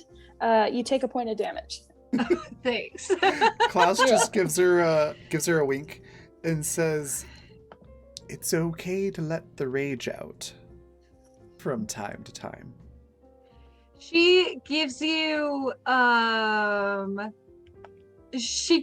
like this doe-eyed, bats her eyelashes kind of look, and she says, "That wouldn't be very ladylike, now would it?" And she makes a small like sound as she like literally pulls the stem out of her palm, licks the blood off of her hand, and like pops the head of the rose off the stem, tosses the stem, and tucks it into, I guess, between her cleavage because she does have straps. Klaus will offer to bandage the hand. Meanwhile, because it's Klaus, definitely making heart eyes at all of this that's happening. Bambi will allow you to bandage her hand because she's milking up the attention. Yep. Did you know that carnation? Well, I think as this is happening, Pepper offhandedly comments, "Did you know that carnations are only used in funerals?" And then just offhand. Klaus just tilts his head a little to the side to call back towards Pepper and goes, "Keep talking, perhaps there will be a funeral." Why is he so hellbent on being an absolute ass? I couldn't tell you. Klaus? This is actually a Poor true fact. Pepper. They only use carnations in funerals. They never use them for any other kind of bouquet. I mean, they're commonly used in a lot of Valentine's Day stuff. Well, I guess fair enough, but most commonly funerals. Also, that a Interesting. trip. Yeah, Klaus is just assuming that at this point that Pepper Ann is needling him, so he's Pepper needling is back. not. Pepper is not. That's the funny thing.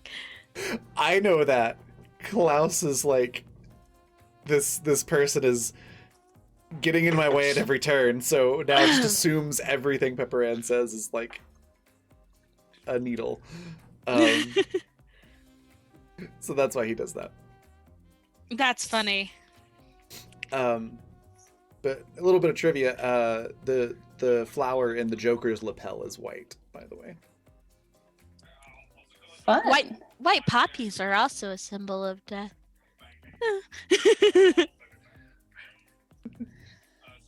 Great, because we could all use a little more death, couldn't we? I love Jay over here. Pepper, no. Klaus, no. Klaus, yes! All right. So, Sid, what about you? What's your reaction to all this green? Was there much green in your city, Sid and Niklaus? Sid didn't see a lot of green where they were at. I don't know if they'd see it where Niklaus lives.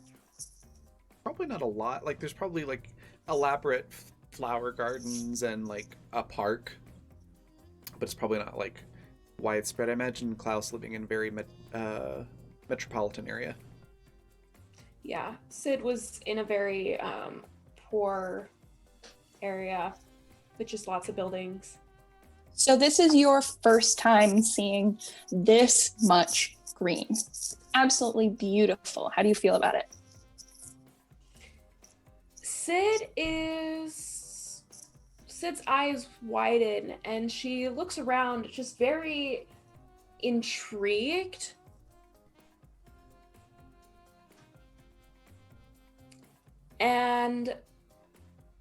But her eyes will be drawn to anything that looks like machinery, like anything that would be giving fuel to the plants or anything like that. Like her eyes would be drawn towards the mechanics before the greenery. Like the greenery would catch her eye, but then she'd be immediately drawn to the mechanics.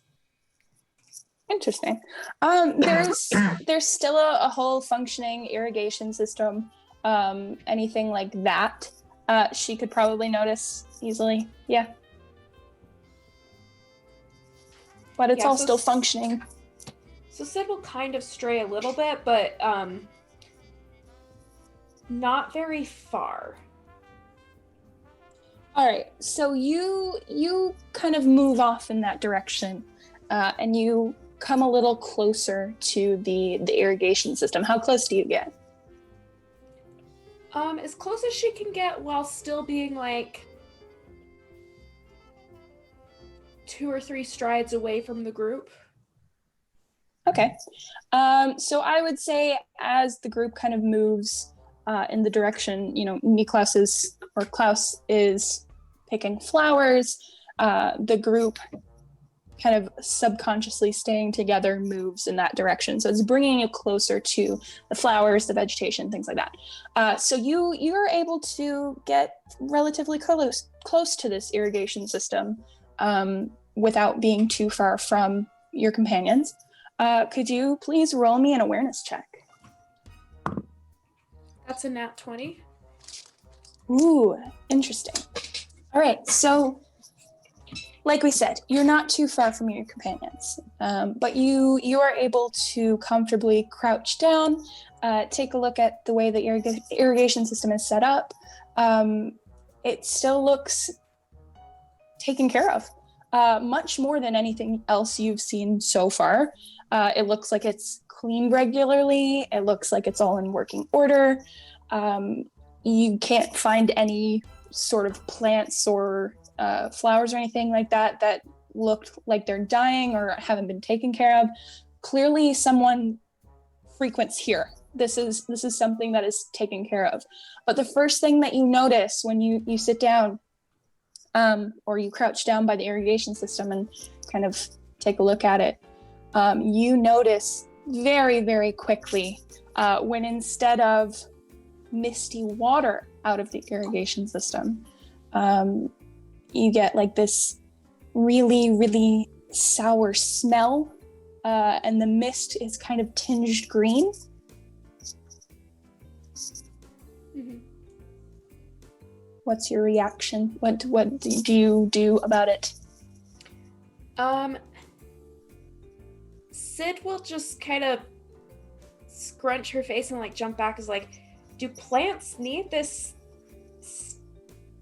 stuff down here instead of water? Anastasia kind of slowly turns to you and she's like, what do you mean? It's the sour green stuff. I'm gonna get you to roll swiftness for me. Let's see how fast you were able to jump back. Your reaction time. Oh, that's a nat 1. Ooh. So this stuff starts to spray out. You're very, very quick to see it and catch it. And like, you know that it's wrong and different. Not so quick to take the full jump back that you were expecting to. So you're able to get a really nice whiff of this stuff. Okay. And you turn and you speak and you say, whatever you say. And then you just go into a fit of coughing. And it kind of sticks right in the center of your chest, and really, really hard for you to breathe, and you can't catch your breath. You just start coughing. So Klaus, your charge is having a coughing fit. What are your thoughts on this? Klaus is going to run over to Sid and examine what the problem is. So there aren't any outward signs that you can see. Nothing in particular, like there's nothing, no wounds, no outside influences. Sid just can't seem to catch her breath. All right, Sid. What seemed to start the coughing fit? I love how you ask so like calmly, yet Sid literally can't answer you. She's just like, yeah, Sid's just still coughing, and then like we'll kind of point in the direction of like the part of the irrigation system that she had just been at, and then kind of like not really point at the doctor like Anastasia, but like kind of like wave at her, like ask her Yeah, and Klaus looks over to Anastasia and says, "What comes out of that?" Anastasia makes her way over, and she stops before getting too close to the irrigation system. Klaus, if you look up, you can now see that the full line of the irrigation system is now throwing up this green tint. It's no longer just like the mist of water. It has started to come out of all of the pieces of the irrigation system now. Anastasia also looks at this, and she kind of pales a little bit, and she's like, to my knowledge, there isn't supposed to be anything else that comes out of it but water. Grand. All right, everybody move away from the irrigation, and Klaus will help Sid away from the spot while looking through his medical bag for probably like a steroid inhaler, and possibly Benadryl, so like something to help Sid breathe and also counteract any sort of allergic reaction she might be having. Yeah, so you're able to find that sort of thing within your med kit. How many full med kits do you have?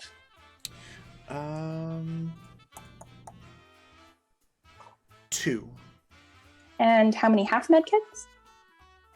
1, I think. I've got 2 med kits and one bandages. All right. Sid, are you currently at a deficit on your health points, or are you good in that regard?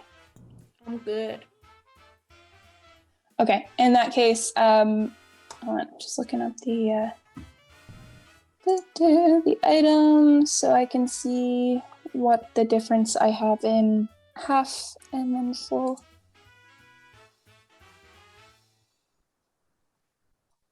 I think I put it under the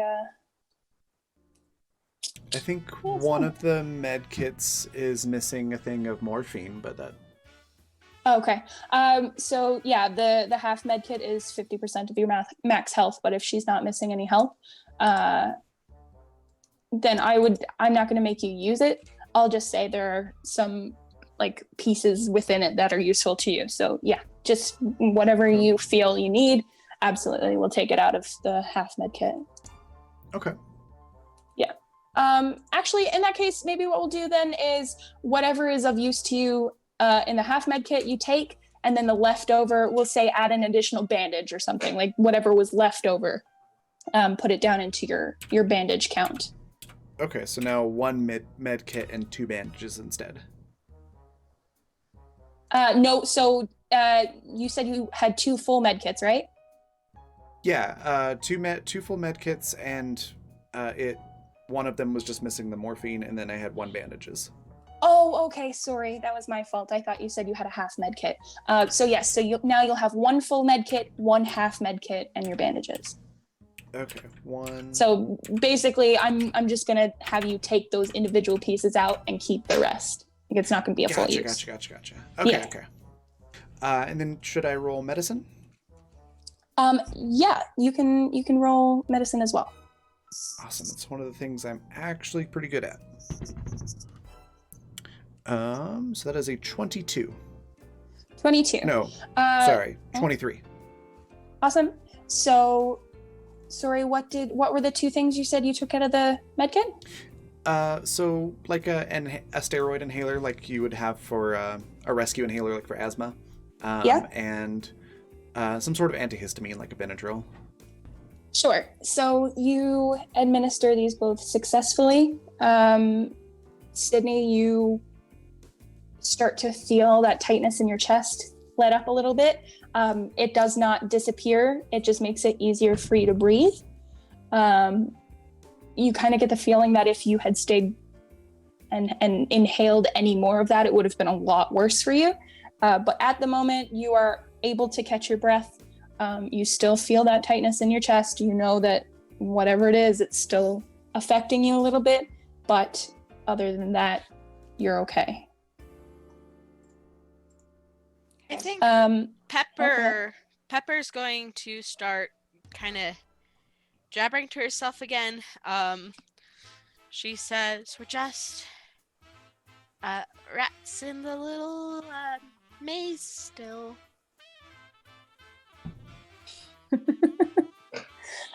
Pepper reminds me of like a kid in a movie who's always talking to the ghost, and you're like, what is happening? Yeah. Yeah, that's actually fairly accurate. But like the whole thing where she's more aware than she appears, but it is still, crazy. It's Yeah. like when the little kid goes, "Oh, they said we're all gonna die," and the yeah. rest of the group's just like, "What?" You want to run that past us again, little Timmy? Like what? Yeah. It's when the kid says something that really freaks you out, but it's absolutely true. Yeah. Yeah. So Yeah. Anastasia motions for Klaus and Sid to come back quickly away from the system. You notice that instead of dissipating, whatever is coming out of the irrigation system is forming like almost like picture like a fog machine, how the mist kind of rolls along the ground. So instead of dissipating like a mist, like a water mist, it's kind of rolling up the sides of the hills now and Like getting a- closer to you. Like a miasma. Yeah. So it's approaching you rather than staying where it is. Bambi's immediate reaction is just like, ew! Anastasia probably like curses in Russian under her breath, really, really quietly. But yeah, she motions for you to all come back up to the path. And once everybody is together, she starts beelining for the building at the center, closest, the building that's closest to them, and kind of like the structure at the center of the garden. Klaus follows immediately behind, still helping Sid along, and makes a PSA about the importance of wearing masks. Everybody, make sure you wear your masks or this is going to happen to you. Absolutely, yes. Yeah, so is there anything else anyone would like to add or any comments, or are we just going to head into this building? Bambi just wants to get as far away from this grossness as possible, so she's just like, hightailing it. Fair enough. She Go really ahead. wants us to die really bad, doesn't she? Well, She it looks would at appear so. Anastasia. Yeah. Damn it, She's like, Pepper. yeah, it would appear so. Damn it, Pepper, what? This is so creepy. I'm sorry! We've made the Is- little kid in the horror movie analogy, and now I can't unthink it. Can't see it. The kid that just goes, I see dead people. Yeah, Yeah. seriously. All right, I with see that dead thought in people. They're mind, coming for your booty. Coming for your booty. No. what is this? A game of phasmophobia all of a sudden? Oh, absolutely. Kyle's not here, so it can't. Be That is very No! true. That's an inside joke. We have an audience, you fools. Well, listen, some of our audience might know Kyle. Yeah. Here's looking at you, Jay, if you're still here. Jay knows Kyle. It's fine. Yeah. Kyle is a lovely young man, just living his best life, so it's fine. Don't worry about it. So I literally, Kyle, bro. Yes, absolutely, bruh. You guys, I keep losing my train of thought. You guys, okay, so you, Klaus, are bringing Sid along, Yeah. making sure that she's keeping up, and you guys make it to the building. At the kind of hub of the building, the main feature is this laboratory. There's kind of like a glass domed ceiling at the very top of the building, and inside this is for the Exodites, you know this to be Celeste's laboratory. This is kind of where she oversees all of her work, keeps an eye on the flowers, the plants, the trees, any sort of orchards, things like that. She is in charge of all of this. So you know that she does her work from up there. Now, Anastasia, of course, she doesn't say this to you. She's not quite sure that there's anybody there. She's not been to this part of the city in a while. There's really been no reason to. Just as long as the city's working, that's good enough for her. She doesn't make any unnecessary trips, basically. So she's banking on someone being there that might be of some use, but in all honesty, she does not know. But she doesn't want to tell you guys that. She walks with purpose up the stairs, up these floors of the building, and brings you guys to the top where the laboratory is. But yeah, so when you guys get to the top where the laboratory is, Anastasia goes to look through the small window in the door, reaches out to open the door handle, and it's locked. All she does is kind of jiggle it in her hand. The door is locked.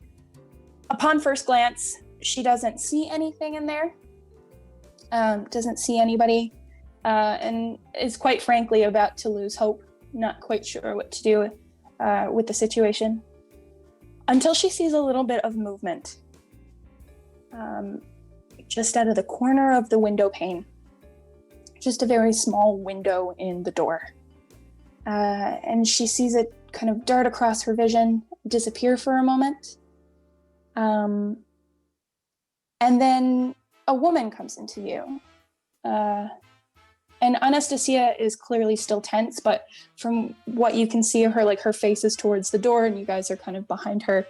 You see some of the tension in her body kind of relax a little bit, not very much. But if you're looking, you can definitely see just a little bit, like a drop in the shoulders, like a loosening of the clenched arms, like the hands clenched up, as she sees someone that she clearly recognizes. And that's when she turns around and she looks at you guys. And the woman from inside the lab approaches the door. And she's almost too short to really see out the window in the door. So I imagine like just a little kind of square pane of glass, about 3/4 up the way of the door. And she's just kind of like peeking over the top of it. So you can see maybe from the bridge of her nose up. Unless you were to move closer, of course. But this woman, Anastasia, kind of with that release of tension in her body, you can kind of get the impression that this is Celeste. This is the woman that she was hoping would show up. And upon closer inspection, you can see that, Celeste is a rather petite woman. She's short.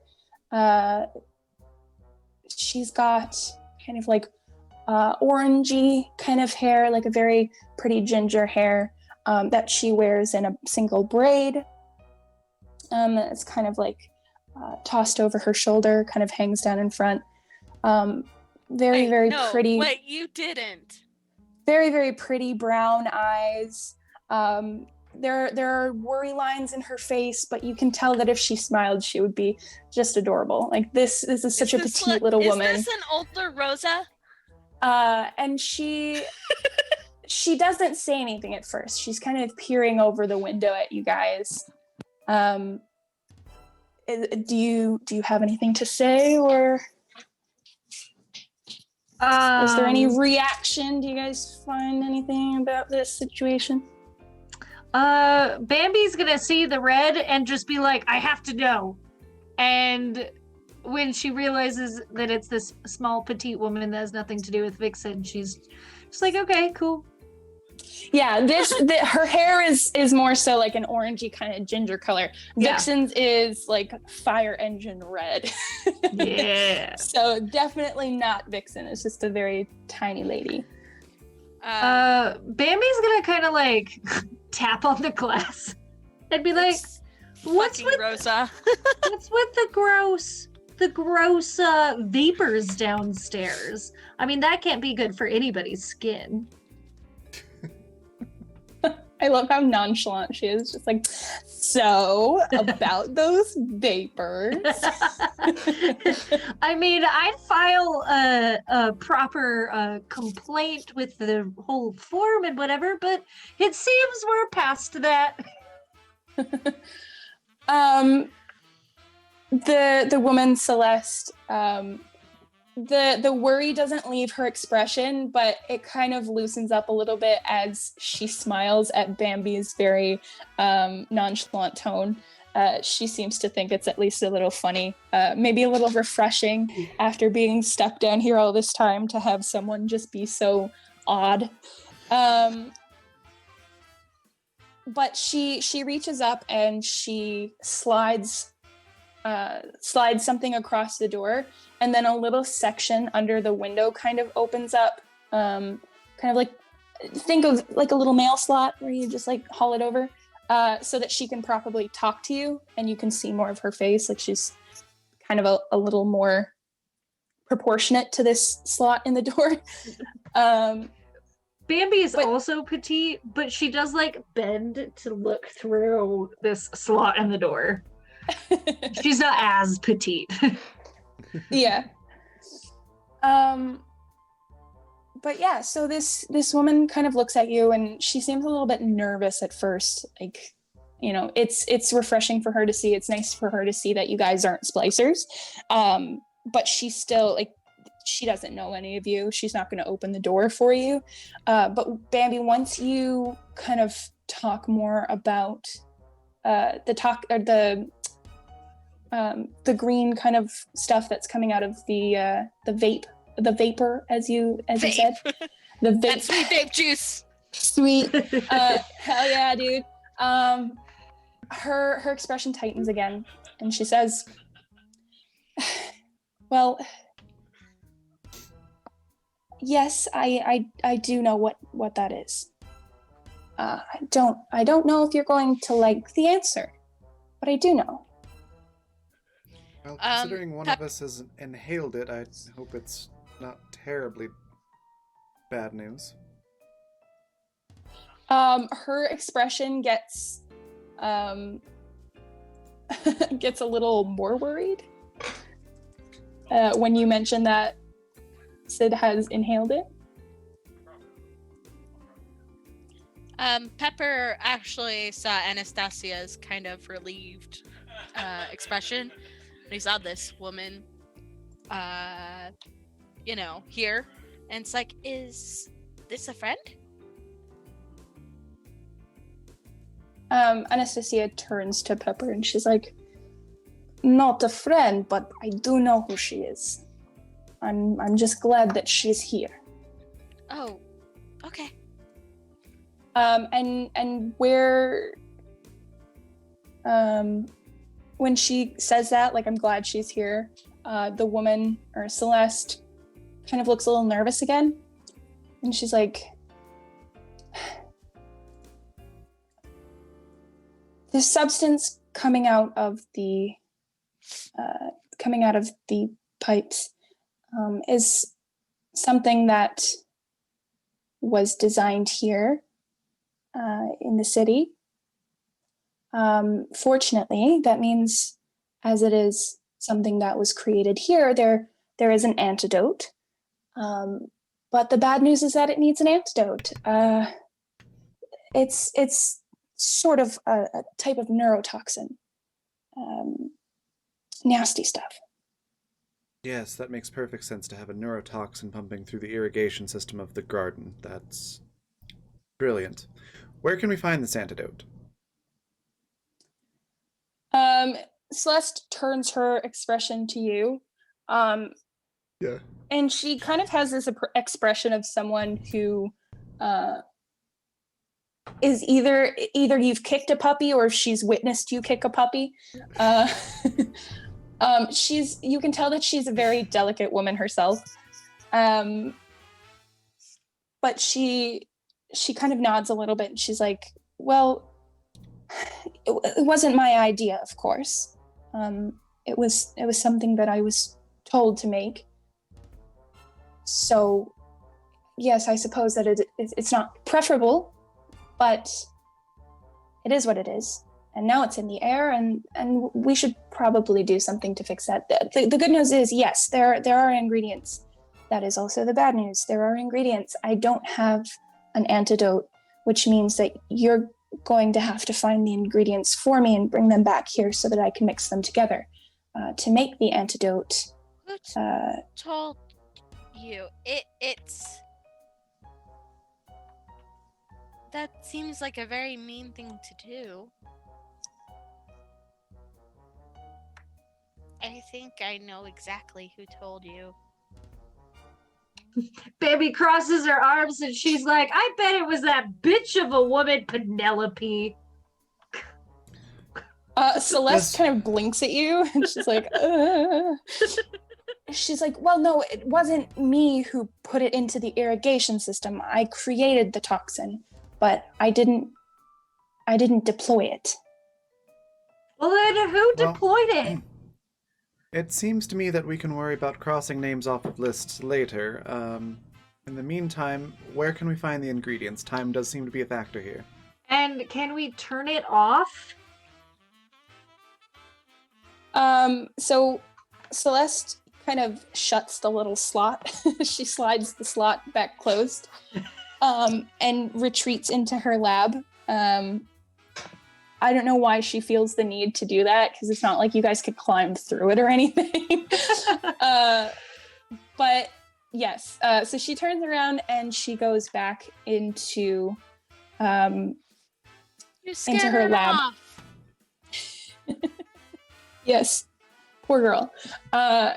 She kind of wrestles around in the lab a little bit, and she comes back with a like little stack of paper. It's not very thick. It's only a couple pages. And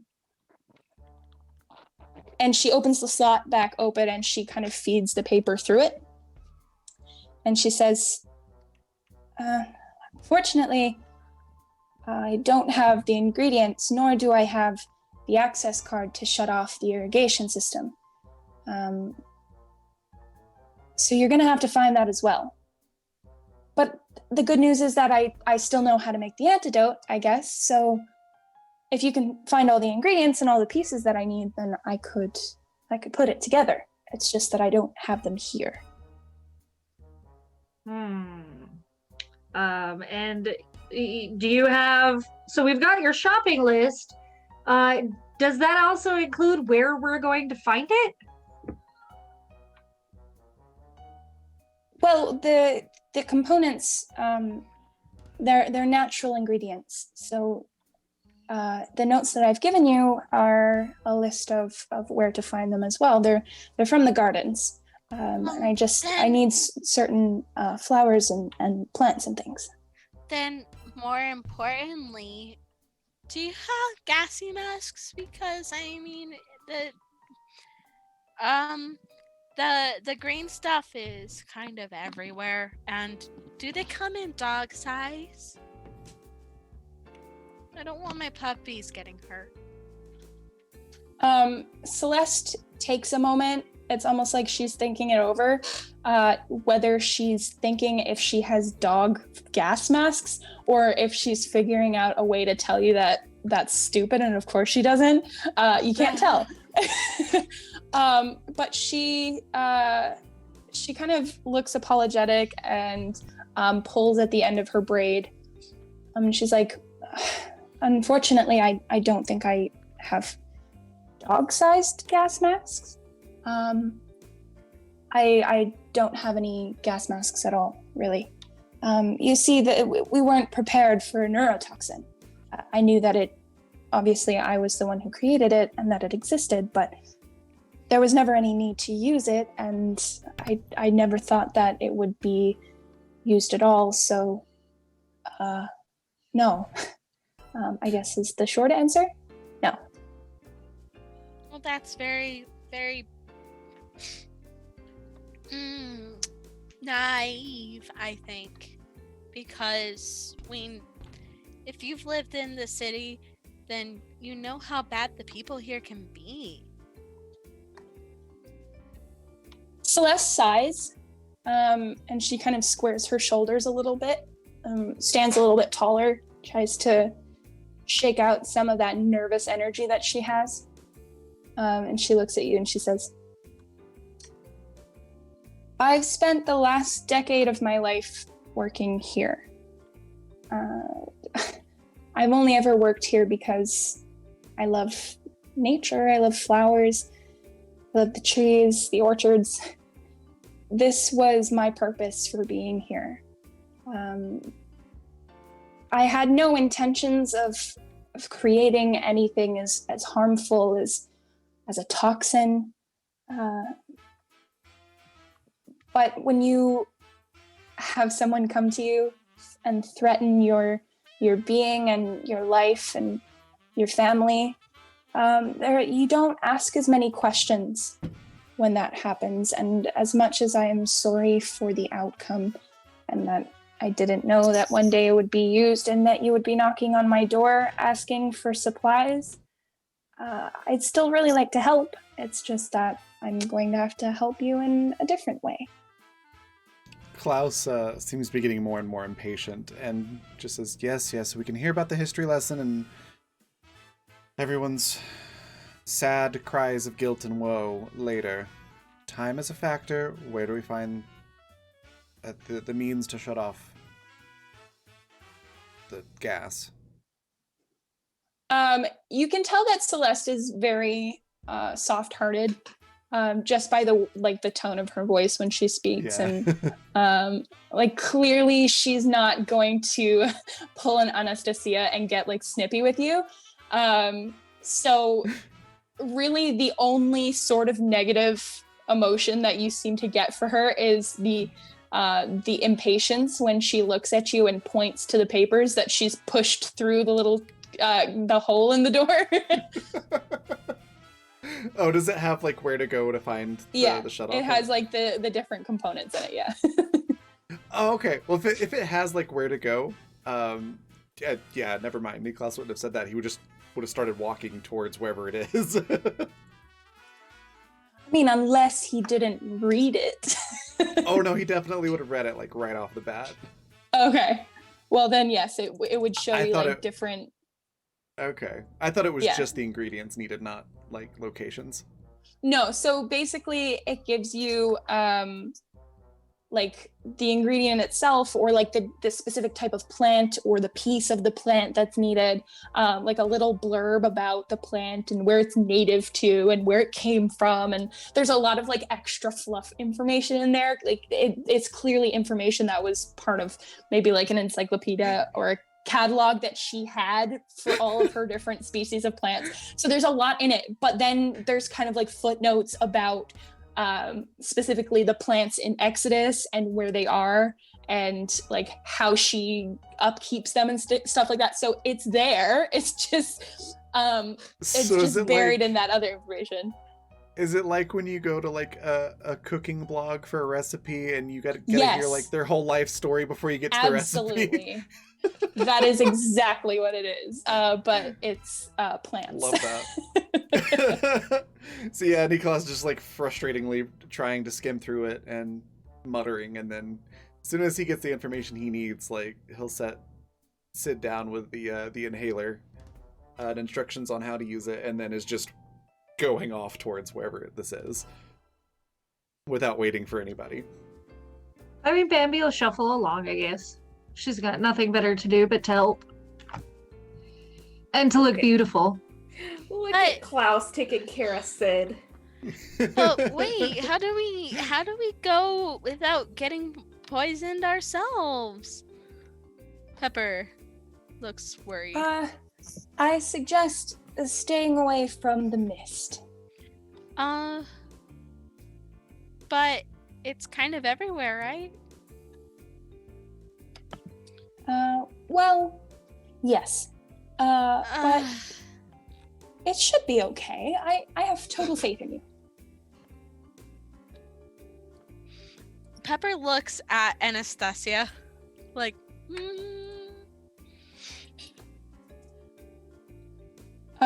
Anastasia, clearly tasked as the mom here.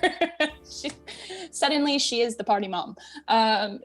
She looks from Celeste back to Pepper, and kind of like rubs her temples a little bit. And she's like, what is Pepper wearing? Any sort of like like a jacket or anything, or any like extra pieces of clothing, or? Yeah, she is wearing a jacket. Yes. I have a quick question. Yeah. If Anastasia is turning into party mom, does that make Niklaus party dad? No. No. No hesitation. No. No. Never. Sid disagrees. Thank you, Sid. Anastasia With motions Anastasia for what? and Pepper, Sid is very much for party dad. Okay, well, that's a debate for another time. Right now, we're trying not to die. Anastasia motions for Pepper to like either like take off her outer layer or like rip some fabric of her clothing, anything that's like not necessary, to like wrap it around her face, to kind of use as a mask or as a shield from whatever it is. And then she does the same. She like she probably like untucks her button down shirt and like rips the bottom strips off, and like tries to tuck it back into her pants, but it just looks messy and like she's just an absolute state. So she gives up and she wraps the fabric around her face. She's like, wait, is Sid staying here then?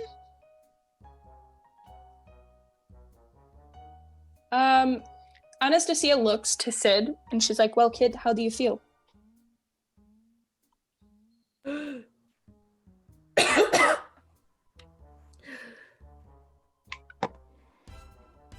Not great. Well, Artemis and Hearn can stay here.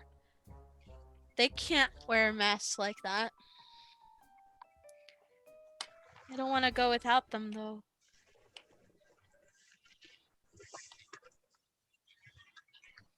She sounds so sad.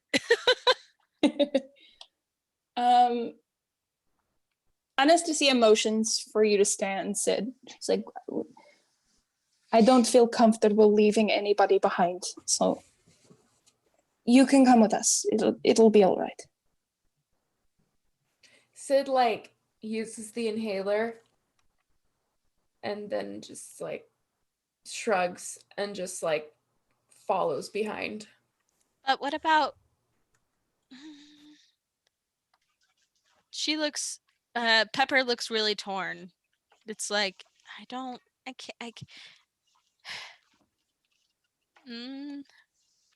We'll be back, right?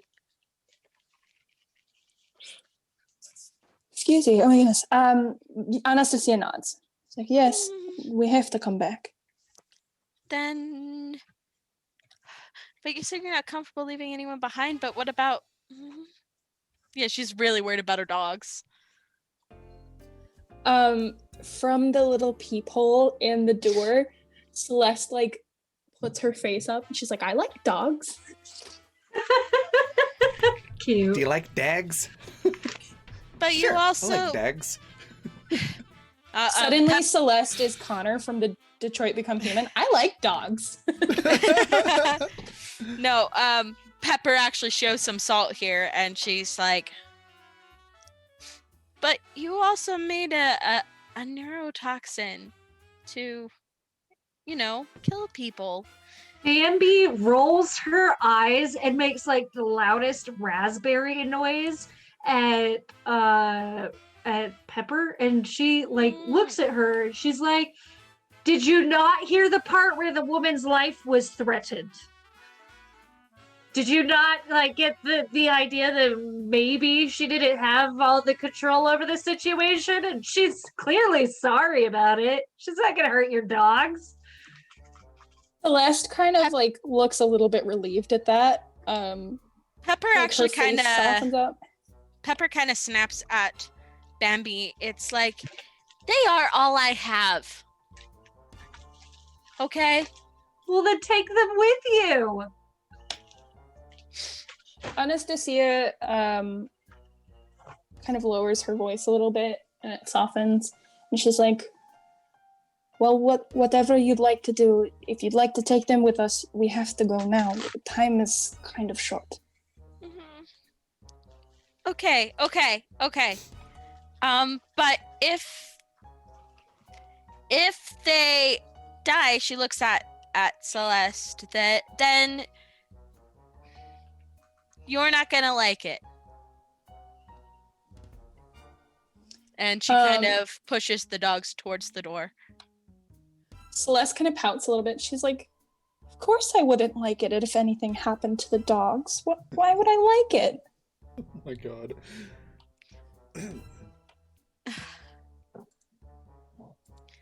So, but yeah, she kind of pushes them towards the door. You wouldn't like me when I'm dogless. You wouldn't like me when I'm dogless. Oh my god. Accurate. Yeah. So, you leave your dogs with Celeste then.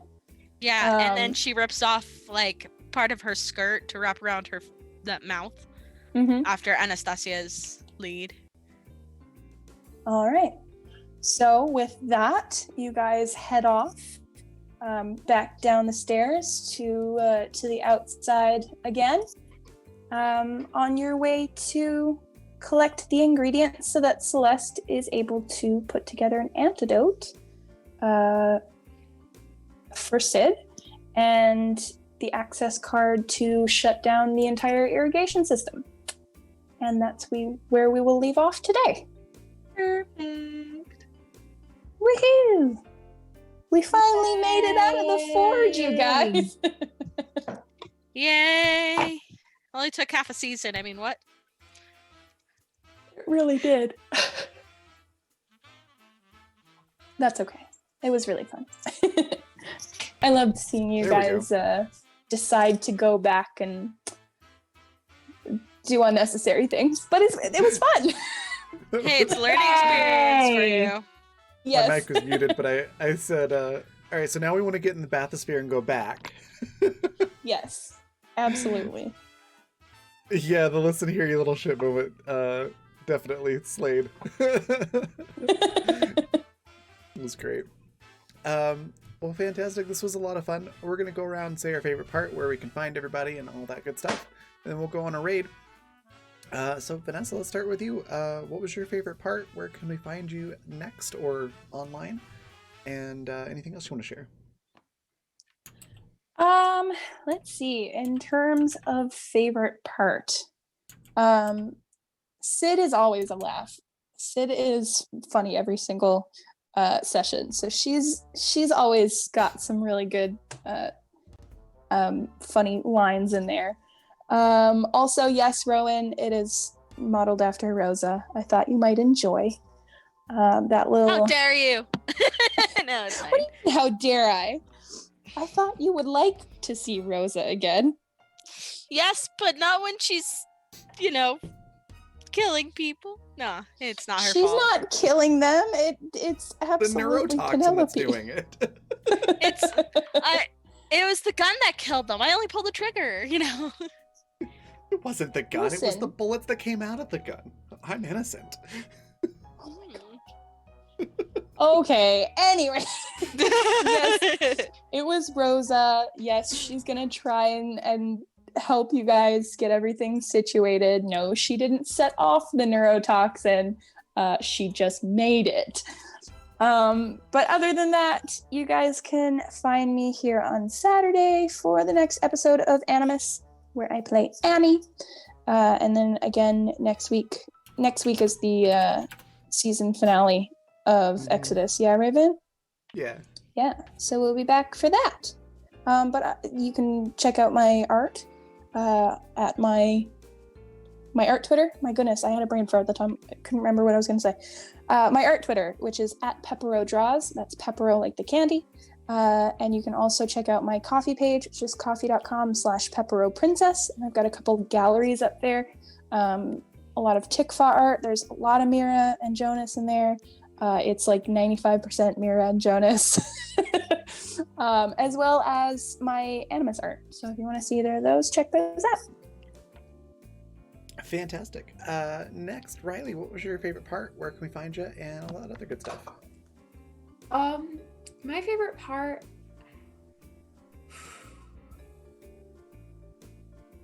I enjoyed the combat. I really enjoyed the combat. I enjoyed, as always, Vanessa's descriptions of just where we are. It's beautiful. And I really enjoy playing with this group and the difference of characters everyone's playing compared to when we were in Tikva, and just being able to see like all of you playing your characters just so beautifully. It's amazing. You can find me next on Saturday as well for Animus. I unfortunately missed last week, but apparently we're all gonna die, so that's exciting. Only a little dead. It'll be fine. A little dead? That's too much dead. What do you mean a little dead? It's fine, Jay says. It's not fine. It'll be fine. The one time Annie separates from her brother and this shit happens. I'm not here for it. If anything happens to him, I will kill everyone in the room and then myself. So that's write off a little debt on your tax returns. Oh my god. I love that.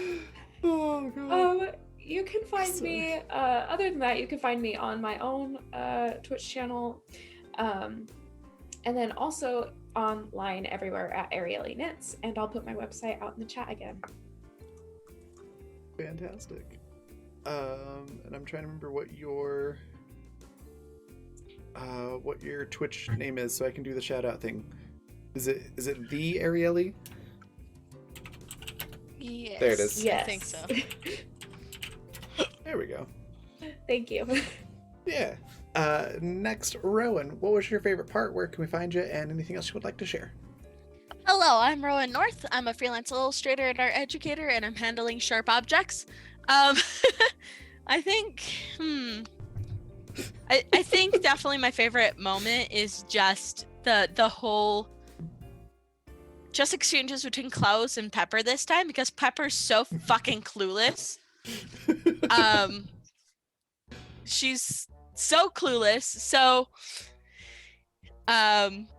literally it was Klaus say something like threatening and antagonistic, and she's like, wait, was he trying to antagonize me? Or you know, her slapping Sid's hand away from the control panel, like, not there, and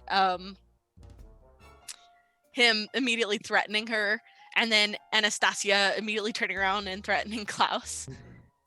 Just Mama Bear to Pepper, while Klaus Papa Bear Sid. It's so funny. Yeah. I think that was my favorite, just that kind of exchange between the characters. And yeah, where you can find me next is here next week for the finale. Although next season I do have a game I'm GMing on Saturday mornings. I think we still have slots open for that, and that one's going to be a time traveler based one, Lovecraft kind of based one, using Monster of the Week system. I'm really, really, really excited about that, and yeah, if you're interested, I think we still have slots available. So yeah, there are. Yeah. Aside from that, you can check out my store. I do have, like I said, my Cyberpunk palette is available for pre-order and will be released January 10th. That's when it's shipping out. And it's all glow in the dark and fluorescent colors and neon colors, and I'm really, really excited. And it's also expensive for me to produce these, so please, please, please help support me in any way you can. So just do that. Awesome. Next, Yaz, what was your favorite part? Where can we find you? Anything else you want to share? I always really enjoy the really small role play moments between characters, between doing big things. I definitely enjoyed kind of like the chill pace altogether. And as always, Vita's an absolutely lovely job of putting us into our world, which I think is hands down one of my favorite parts. You can find me next Friday morning. I will be running Neon Devils. And I guess that makes next week our finale also, doesn't it? Yeah. Woo! I'm totally prepared for that. Otherwise, you can find me either on Twitter or Instagram under the Y Tatiana Art tag, or streaming our work here on Twitch. Fantastic. That just leaves me my favorite part. I had a lot of them. I also really enjoyed the bickering back and forth between Klaus and Pepper, and Pepper being or Klaus being like, oh, this was a great line, and then Pepper just being like, what? And it just making Klaus more frustrated. It was fun. Yeah, I liked the whole thing. It was a really good session. You can find me next on Friday at noon Mountain Time for the penultimate of Neon Devils. And then we'll have the penultimate of School Days at 6 p.m. Mountain Time on Friday after that. And then the penultimate for Animus at 6 p.m. Mountain Time on Saturday. I'm excited for all three of those. They're all going to be really, really good. Other things to share are sponsors. Grinding Coffee Company. If you use the code RAVVYN at grindingcoffee.co, you can get 10% off your order. I know they're adding a bunch of more new flavors. I think they brought back some older flavors. Excuse me. So they're doing a lot of really cool stuff over there, and it's really freaking good coffee. Highly recommend it. Also, Fundamental RPG, which is the system that Hunters of Calamity 2 and Animus run off of. And then finally Intrepid, which is my brand for IRL adventuring gear. I just added a bunch of D&D class shirts on there, like Ranger, Bard, Barbarian, things like that look really cool. And they're available, and there's still time to get them before Christmas. So if you're looking for gift ideas, it's a great one to take a look at. You can find all those links in chat right now. And then for other stuff for me, my portfolio, more information on what I do, for art commissions and things like that. I did the overlay and background art for this show, for example. All of that's in my link tree, which is also, again, right there in chat. Thank you so much to Rowan and Michael for donations, everybody that hung out and watched, and of course all of our wonderful players, and Vanessa for not only running but creating this really cool game. I really appreciate all of you, and I will see you all on Friday. Bye, everybody.